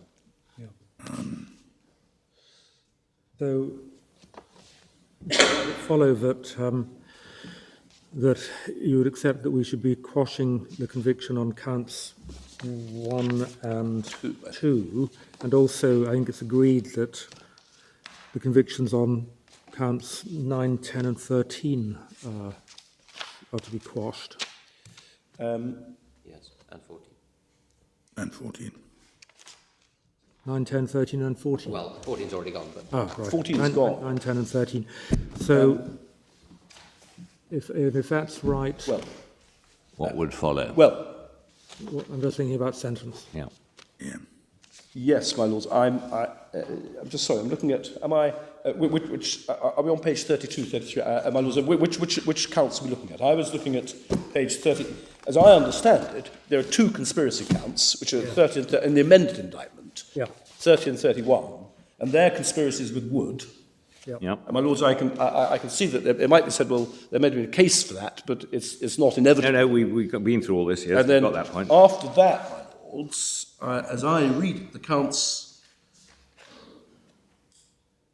I'm looking at the agreed statement of facts and issues that parties agree, this is paragraph 3, that 3 of the counts of procuring a viable security by deception, counts 9, 10 and 13 on the amended indictment, were bad on their face and that the convictions... Oh yes. Forgive me, my lords. That as we're already that's already agreed between us. Yes. Well, I know, but it has to be dealt with by us, doesn't it? I do apologise, my lords. Yep. Yes. So, and for sake of completeness, we're also being asked, I think, to quash the order for a retrial on the charge of money laundering. Yes, my lords. Our position is well, that's as it was a different offence which we're charging. Then Yeah, Charge them anyway. go ahead anyway. It's not a retrial. It's not a retrial. It's a trial. Yeah. Sorry, and that was in respect of... Count 14. was count We accept 14, count 14 is gone anyway. Yeah, okay. And so what do you say should happen in relation to the existing sentence or sentences? Well, my lords, I submit the existing sentences should stay on the basis that they're, I think I'm right in saying they're concurrent on Yes. the charges. So, 2 and 5, isn't it? 2 years and 5 years, isn't it? And that's concurrent, isn't it? I'm not sure. 2 years and a fine, I think. I think it was eventually. There might have been 5 for the money laundering. Concurrently on 5 years, concurrently on money laundering, according to our summary. 2 years concurrently on each of the counts of procuring the execution. Yeah. Yes. So the 5 years goes. 5 years has already Gone gone. already. Yes, Court of Appeal did that. So all that was left was 2 years. Has he served? Has he served that? Sorry? Has he served? He has served. Yeah. Well, he's yes. I'm not sure he's actually served it, but he's no longer in prison. Yes. I think he probably has served it he would have served it by now anyway. But he served slightly lesser term than that. Well, he was released early, but that's what it comes to. He was released early, but he has served his term. of course, no, I mean, that's understood. And does it follow from that that if the conclusion is that, conclusion is that some counts go, do you want us to address the question of conceivable retrial or not? Well, my lords, if for instance the conspiracy counts go, but the other counts stay, Yeah. then my lords, perhaps I have to take instructions as whether we seriously want to go ahead with the conspiracy counts. I would have thought it was pretty improbable that you If there were a would. live issue, one might well remit it to the local Yes. court. But if there isn't a live issue, it's as well that we know. My lords, perhaps I could take instructions on that point. I mean, just on the question of the sentence, if in fact all counts, if in fact, as where the verdict is upheld on all counts, and obviously none of these questions arise, if the verdict is set aside in relation to conspiracy but not the other counts, then obviously the question of retrial arises on those 2 counts, on which my lord I will take instructions. Well, presumably this is professionally ruining anyway, isn't it? Yes. What about the fine? Has it been paid? No, I'm told it hasn't. So, no. And what's happened to the properties? Well, there has been an action brought by the company, as I understand it, which has been successful, to get the companies restored to the company, which has been successful. What, in against some transferees? cases. Yes, against transferees. Yes. And that's the subject of an appeal at the moment. Yeah. So the position is uncertain, but purchasers certainly appear to have lost out. I'm sorry, somebody has induced the company to bring an action against the transferees. Yes. That must be Mr. Rooney. I'm being tugged, yes? Presumably Has he had himself registered as director? My lords, I'm told it was the other way around. They brought it out Perhaps to he always establish wanted their it. title. Or that And they had failed. And they failed. Yes, I see. And that's the subject of an appeal at the moment. Yeah. My lord, going back to alternative outcomes, if in fact you were to uphold the appeal on all grounds, then, my lords, I think our position is we would want the availability of a retrial to be considered. And this is a very serious matter. And this was, on the face of it, a very strong case on any footing, certainly in relation to the execution of valuable securities. And it would be highly unsatisfactory if, on such evidence, that this matter were not properly considered. Yes, there's further contemporaneous evidence which would indicate a problem with proving an intent to defraud Rooney on the part of Wood, and that's the letter in the core bundle at 193, September 2007, which of course is a rather critical time, when the appellant is writing to Hogarth Sargent about conversation he's had with Wood regarding trying to acquire Wood shares and what Wood has to say about Rooney. Yes. The third paragraph on page 193 and the penultimate paragraph on page 195.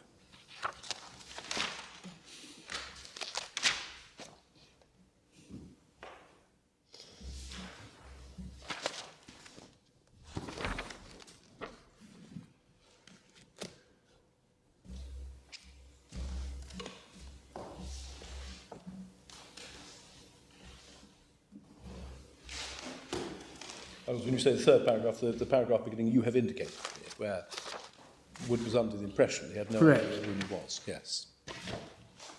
Yes, sorry, second and third. Yeah, yes.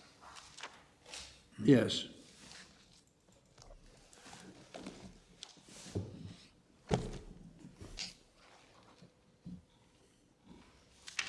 Yes, my lords, I don't particularly, my lords, I accept that, I can see there are questions. It is not easy for me to say, it is inevitable the conspiracy verdict would have been the same, but for the misdirections. I think I'm driven to that. Right. But well, I draw that distinction. Any more points that you wish to make, or? No, my lords. Thank you very much. Yes, Mr. Ray. May I make two general points in reply, fairly briefly? The first is one of principle, and the second, if I need it, is a point on the facts. My lord, so far as the point of principle is concerned, it's about this question that your lordships were debating with my own friend concerning the proviso. And I did want, if I might, to go back to Randall and to one other case which I mentioned to my own friend yesterday, which is not in your lordship's authorities bundle, but which we might wish to rely upon, to make the point that in our submission there is a principle that the right to a fair trial is absolute, and that in appropriate cases one does not really get into the question of deciding whether the result of the trial would have been the same had there been not the things which make the trial unfair. Well, to go back to Randall, if I might, first of all, that's tab 10 in the authorities bundle.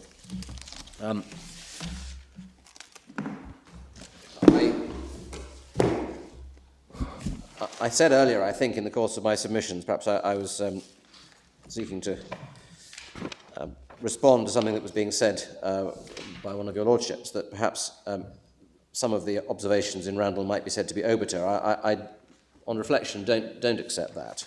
What Randall says in my submission is a point of principle, and I'll come on in a moment to show how it's been applied in a further case more recently.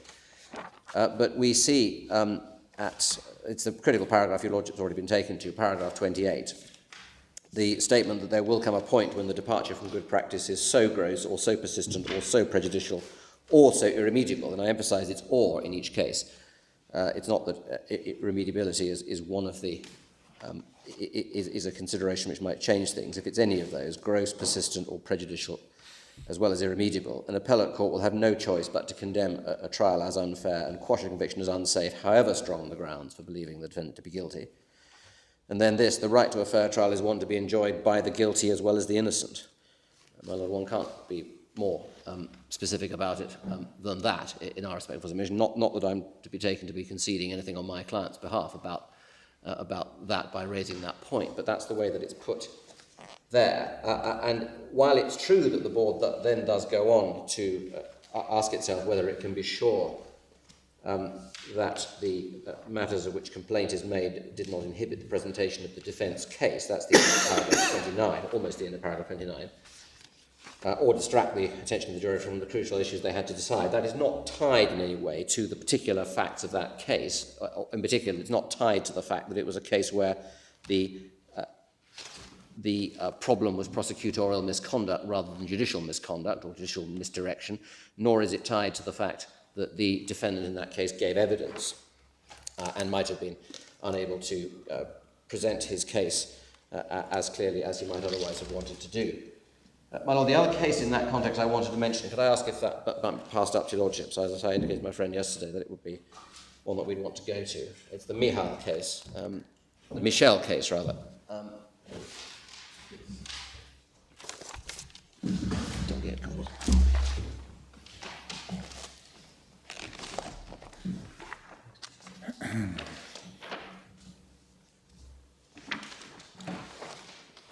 My Lord, it's a decision of the board from 2009. Thank you.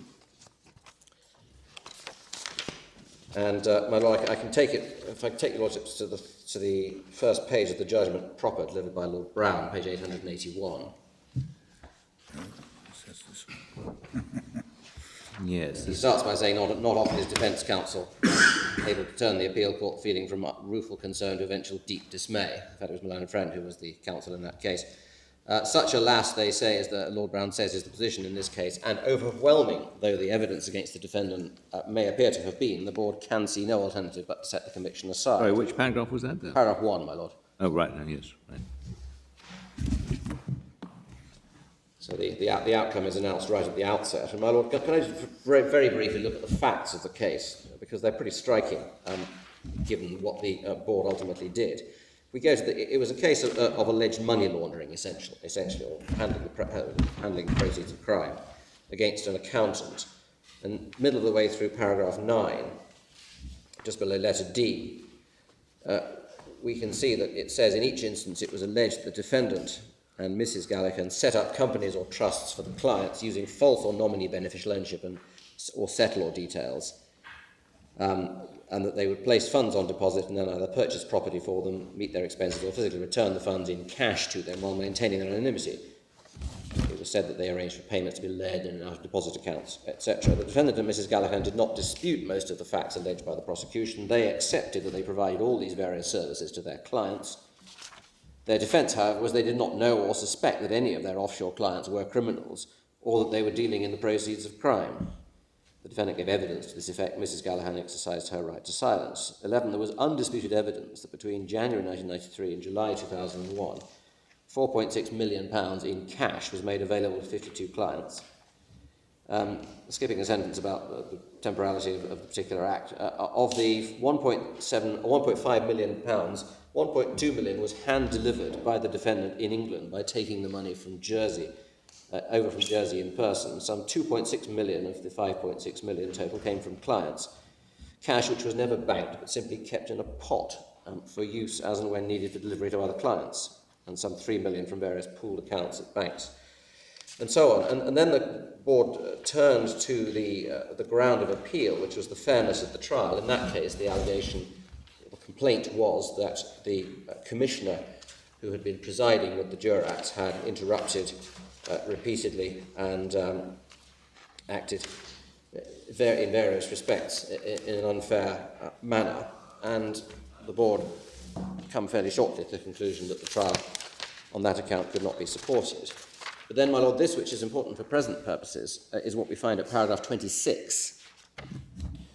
And it's this passage in particular that I rely upon. If, in the context of a fairness challenge, the sole touchstone of a safe conviction or more particularly in the terms of Article 26 of the Court of Appeal Jersey law, of a substantial miscarriage of justice, was whether the appeal court could be satisfied that the jury, or here the jurats, would inevitably have come to the same conclusion, even without the judge's inappropriate interventions. It might be difficult to upset this verdict. The case against the defendant was in truth a formidable one. There is, however, a wider principle in play in these cases, merely than the safety in terms of the correctness of the conviction. Put shortly, there comes a point when, however obviously guilty an accused person may appear to be, the appeal court reviewing his conviction cannot escape the conclusion that he has simply not been fairly tried. So far from the judge having umpired the contest, rather he has acted effectively as a second prosecutor. This wider principle is not in doubt. Perhaps its clearest enunciation is to be found in the opinion of Lord Bingham of Cornhill, speaking for the board, in Randall. And then the board goes on to quote what was said in Randall. 28, Lord Bingham was, of course, right to recognise that by no means all departures from good practice render a trial unfair. There's reference to the European Court of Human Rights Authority on that point as well. And then at the end of 28, ultimately the question is one of degree. Rarely will the impropriety be so extreme as to require a conviction, however safe in other respects, to be quashed for want of a fairly conducted trial process. And then there is comparison with the facts of Randall. And there's reference to a decision of the then Lord Justice Toulson in a Perrin case. So my Lord, that was an interesting, rather different one, because it vaguely comes back to me. Paragraph 35, the appellant's story may have been highly improbable, but he was entitled to explain it to the jury without being subjected to sniper fire in the course of doing so. Yes. From the judge. Now, that was the case where the fundamental flaw was simply the defendant was prevented from laying his own account before the jury in a coherent fashion. Yes, well, that's plainly not this case, my lord. I recognise, but Michel is, I submit, authority for the existence of a wider principle, which is that even in cases where, and I don't accept this is such a case, I'll come on to give a few very brief reasons in reply why I don't, but even in cases where the court is satisfied that the conviction is correct in the sense that the defendant was guilty, if there was not a fair trial, then in appropriate cases, it being a question of degree, the court has no alternative, as it had in Randall no alternative, and as in Michel it had no alternative, but to quash the conviction. And that's the principle for which we respectfully contend. And my lord, it's not for us to venture to explain why that principle might be, but it may be to do with the fact, of course, that a trial, a fair trial by one's peers is something to which one is entitled. And however much it may be, if one has not had a fair trial by one's peers, then it's not an answer to say, well, yes, but some years later, the correctness of this is going to be reviewed by an appellate court, however high in the hierarchy the appellate court may be. That point might be thought to be even more acute where it's the board's jurisdiction that we're concerned with. For reasons of geography and nothing else. But, my lord, that's the fundamental principle upon which we rely. And we do respectfully submit that this is such a case. This is a case which does fall within the Randall principle and the Michel principle, if I can call it that, the wider principle about the importance of justice, because the behaviour of the judge was such, in our respectful submission, as wholly to deprive these defendants of the substance of a fair trial. Because while it might be said, well, you can distinguish it from Randall because the prosecutor didn't misconduct herself, and you can distinguish it from Randall because the defendant didn't give evidence, and you can distinguish it from Michel because it wasn't that the judge interrupted lots of evidence. Or the fact is that when it came to the crucial part of the trial, which was the summing up to the jury, the judge essentially told the jury that they had to convict. That's broadly how we characterise that summing up. And is there any explanation as to why, if the defendant didn't have the substance of a fair trial, this didn't occur to defence counsel at the trial or in the Court of Appeal or to the Court of Appeal or to anyone until it came here to London? My lord, I don't think there is. I'd have to go back and look again at how it was put in the Court of Appeal to see whether there might be something in there that one might construe as a complaint along those lines. But I haven't looked at that lately. But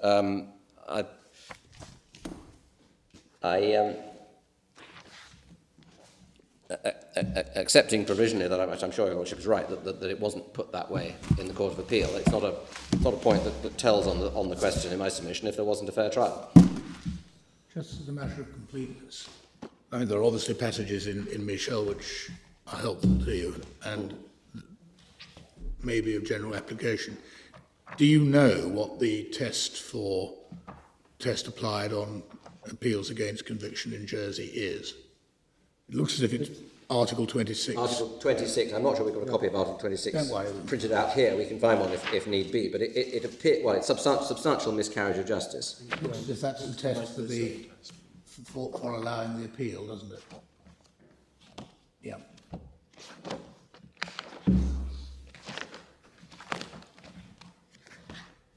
So, my Lord, we do respectfully submit that this was precisely such a case. That's why I sought this morning to take your Lordships in some detail and at some length through the summing up, because for every occasion, and I accept it happened from time to time, that the judge did fairly set out what the law was.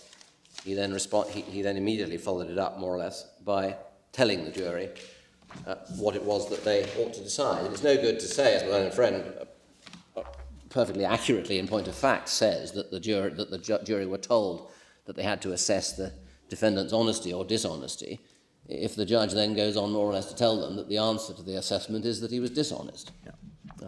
Ironically, the nearest ground of appeal to the Court of Appeal was that the learned judge's conduct went far beyond the bounds of legitimate conduct by virtue of his excessive interventions. A point which was not apparently pursued, and the second point was he erred in failing to put to the jury the defence of Warren Cassell, that he was material times acting as a director of Cassell and Lewis Inc. Well, that's not a point. A lot of the points weren't pursued, but I can't find anything that's closer. No. Well, my Lord, the short answer to the implicit question, I suppose, in your Lordship's observation, namely, does it make any difference that it wasn't taken in the Court of Appeal? I say is no. But it does. I mean, I don't know how far this is a relevant point, but it does make it slightly surprising, your suggestion, that there was a gross miscarriage of justice if nobody noticed it for so long, including those involved. But it may be that there's particular circumstances. Maybe this problem is more general than one had appreciated from other cases. That may be so. That may be so, my Lord. But it doesn't take your Lordship's determination any further forward in my submission, because either your Lordships will agree that there was a gross miscarriage of justice, or your Lordship won't. Either Lordships will agree that this is a case in the Randall-Michel sort of category, or not. But our respectful submission, for the reasons we've given, is that it is. There's one other point on that subject I wanted to touch on, which I didn't mention other than in passing in my opening, but which is relevant, is the extraordinary, relatively extraordinary way in which the indictment was amended very late in the day. This goes to the point about the, I appreciate it's only my fourth of my points, but my point about the confusion in which the jury may have been left. If your Lordships at a convenient moment cast an eye over the original indictment, I think we describe it to some extent in the statement of facts and issues as well. One can have even more sympathy with the position the jury were in, bearing in mind that that stood as the indictment for the whole of the prosecution's evidence. Can I just turn it up, my Lord? It's tab 2 in the core bundle.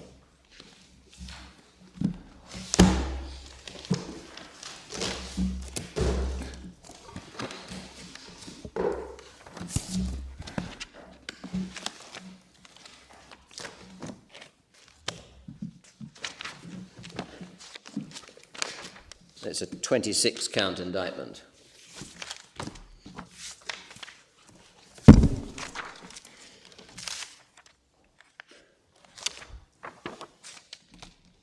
This one contains, I think, 5 counts of conspiracy to defraud, and then all the rest are obtaining property by deception.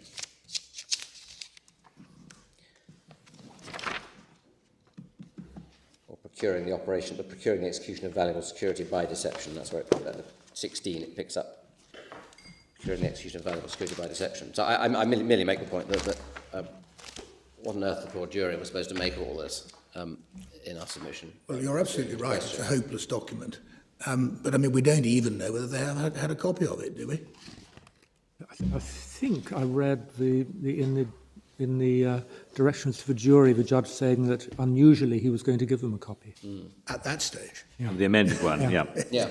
Yeah. They did. I think they did at least sit and listen to the whole thing being put. Now, at the end of the day, Crown Counsel made reasonably clear what the basic issues, the lines were. She may have gone a bit far in one or 2 points, but I think if the judge had done that, it would have been difficult to say that matters weren't clear by in the final stage. Well, my lord, that may be right, but if one is looking at if it's a question of degree, then I'm entitled to take all the points that go in one side of the scales, as it were, on the point of saying this is a Randall case, not an irregularity sort of case, and that is a point which goes into the scales, because it's all very well to say, well, in the end, Crown Counsel managed to make clear what the case was about, but it's probably a useful expedient for the jury to know what the case is about rather earlier than at the end, or the evidence. So they can listen to the evidence. It doesn't sound like the key point in the case, bearing in mind it's coming in reply. No, it's not coming in reply. I put it in our. It's in your written case. I didn't amplify as I would have done in my right.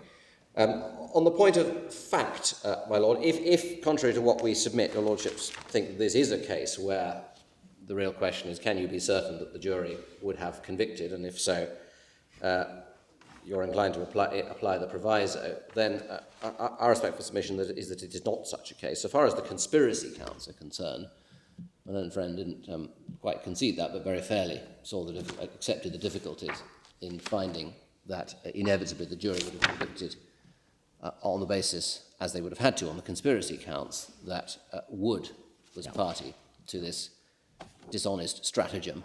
Yeah. It's impossible in my submission to come to the conclusion that would have been the case.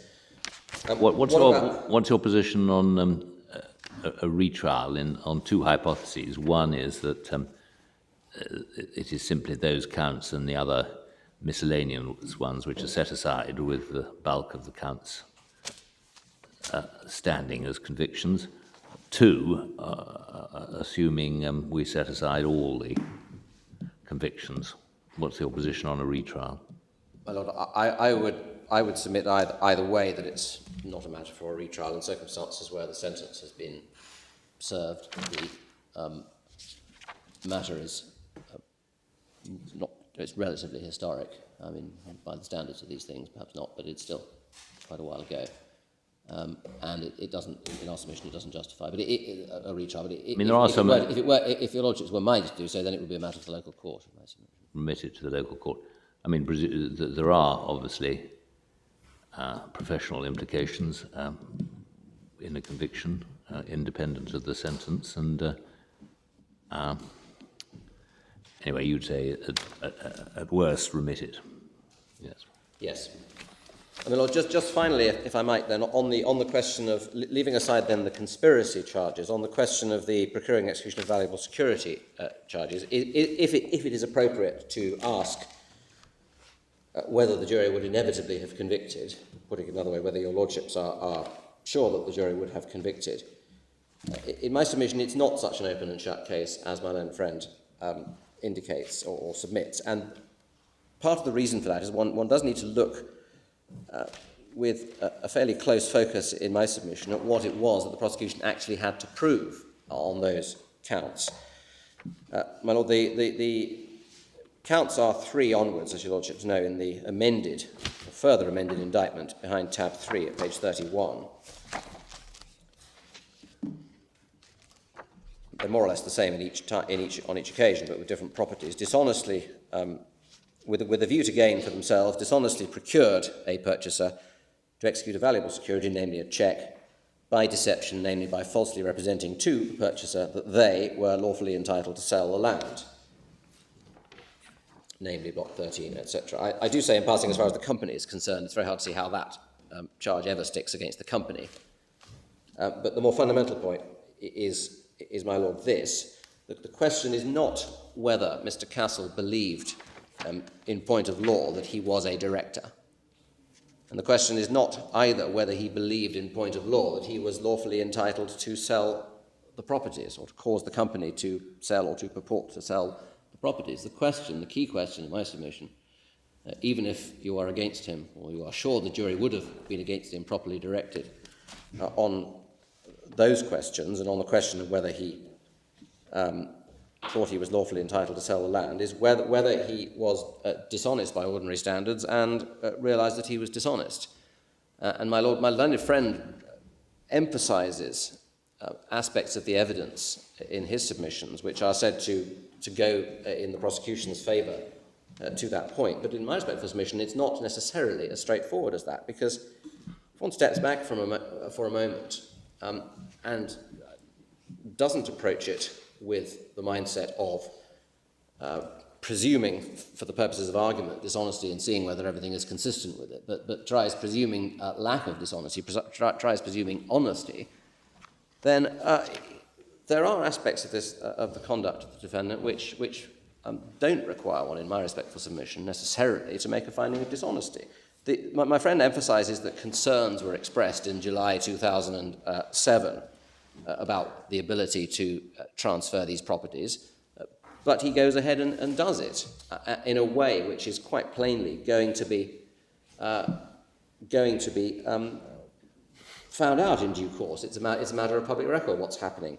My friend points he says that the legal profession, everyone backs him. Got lots of people acting pro bono. Well, he's got one. Yes, he's never disclosed. Obviously, there wasn't any evidence as to the material on which he was relying for advice that he could do what he did. Was there? No, there wasn't. I agree, there wasn't evidence about that. But what you have is this. I don't resile from this point about the public nature of what he's doing. He's producing. He takes a share transfer. He pays quite a lot of money for it. He registers that. He starts acting as director, notwithstanding that concerns have been expressed. He gets Mr. Brandt to write to Mr. Rooney, as your lordships have seen. My friend made a point about the proceedings being served. He knows, therefore, that Mr. Rooney is not happy with what's happening. Later on, according to his doc statement, he commences his own proceedings in order to take the block off the registration of the transfers. One explanation I accept, possibly and theoretically, is that it might be, you might think it's quite a good explanation, is that he was acting dishonestly. Another explanation is he must somehow have believed he was entitled to do this. Otherwise, why on earth would he behave in this extraordinary fashion? He's a man of good character. He's a lawyer. If you want to get the money from the purchasers, you've got to provide them with a registered title, haven't you?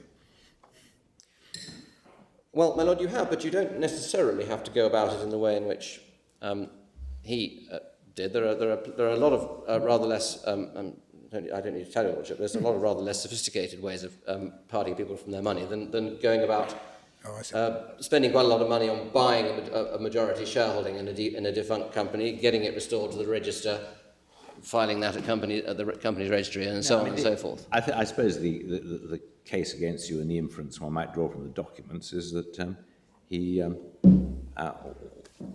thought he could sort it all out one way or another. He was the local man in charge. He could pay off your client if need be, and your client was likely to accept it, and it was all worth the risk of cutting the corners.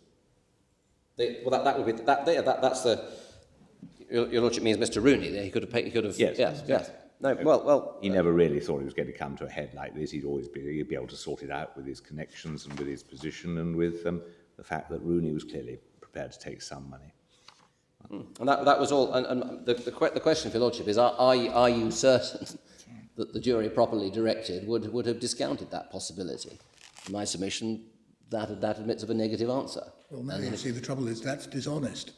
Well, is it necessary? My lord, it's not necessarily. It's not. It is. It's exactly like borrowing the money from the till overnight. Well, my lord, it's not necessarily dishonest well, it's not necessarily something that the defendant himself knew was dishonest. At my point, because which is a separate aspect of the test. In my submission, it is at least conceivably consistent. It's not an impossible conclusion for the jury to have come to, which is all that one needs to establish on this on this head of things, that he was acting in a way in which essentially no harm would come to anybody. He ultimately would get control of the company. Rooney would get paid off whatever money Rooney wanted for it, and no harm would have been done. Can one be sure that if the jury had been directed in those terms to consider whether he was acting honestly or dishonestly, and whether he knew that he was acting dishonestly, if he was acting dishonestly by the ordinary standards of folk, can one be sure the jury would have said unequivocally that he was dishonest? In my submission, one can't.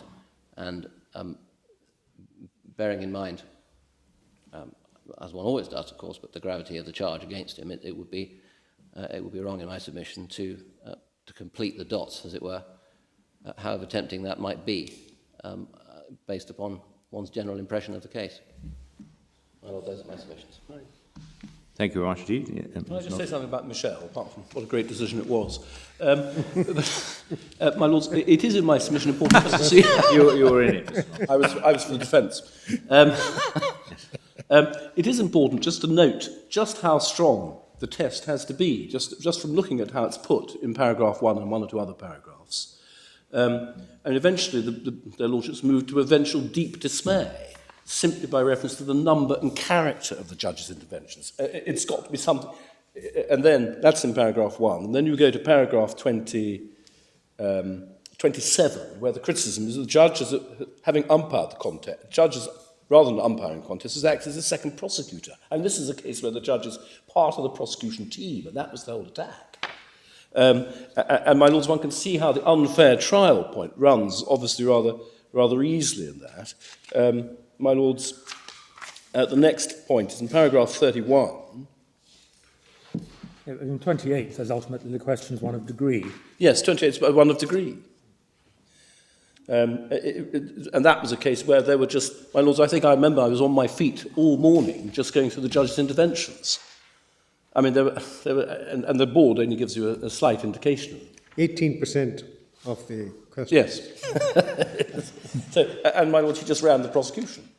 And that was a different case. And obviously it's a different case, but the real... Not only that, but of course he also asked questions which prosecuting counsel could not have asked. Yes. And according to Lord Brown, he asked them in a mocking, patronising way. Yes. And indeed giving away his... making it my Lord, it's important to note that was a case without a jury, but two jurats. Yes. And so the idea was that the criticism comes in particular... Well, paragraph 32 is another point, my Lords, which I submit is important. The need for the judge to steer clear of advocacy. And my Lords, in my submission, this is not a case of advocacy by the judge. He makes misdirections. It's not advocacy. More acute still, imperative that the party to litigation, above all the convicted defendant, believe court proceedings had a fair trial. Now, in my respectful submission, you can't go that far, and indeed it is of some importance that none of the points my learned friend now takes were taken in the appeal to the Court of Appeal. I mean, of course there were errors, but were they such that the defendant felt, well, who's a lawyer, I might add, left the court thinking I haven't had a fair trial? And my Lords, paragraphs 34 and 35 and 36, I submit, are important in this context. And essentially the point was the judge made it absolutely plain that he had a profound disbelief, end of paragraph 34, the judge made it plain he had a profound disbelief in the defence being advanced. Well, one can see if that's going on, well then it's one thing. So it is a matter of degree, but the degree you have to get to is something like eventual deep dismay, profound disbelief expressed by the judge, and so on. So that the two jurats are bound to say, right, well, he must be right, and I'm going to go along with it. So that's all I say, Michel. Thank you very much indeed. Well, the board will take time to consider what advice it will tender to Her Majesty and will notify that in due course in the ordinary way. Thank you very much indeed.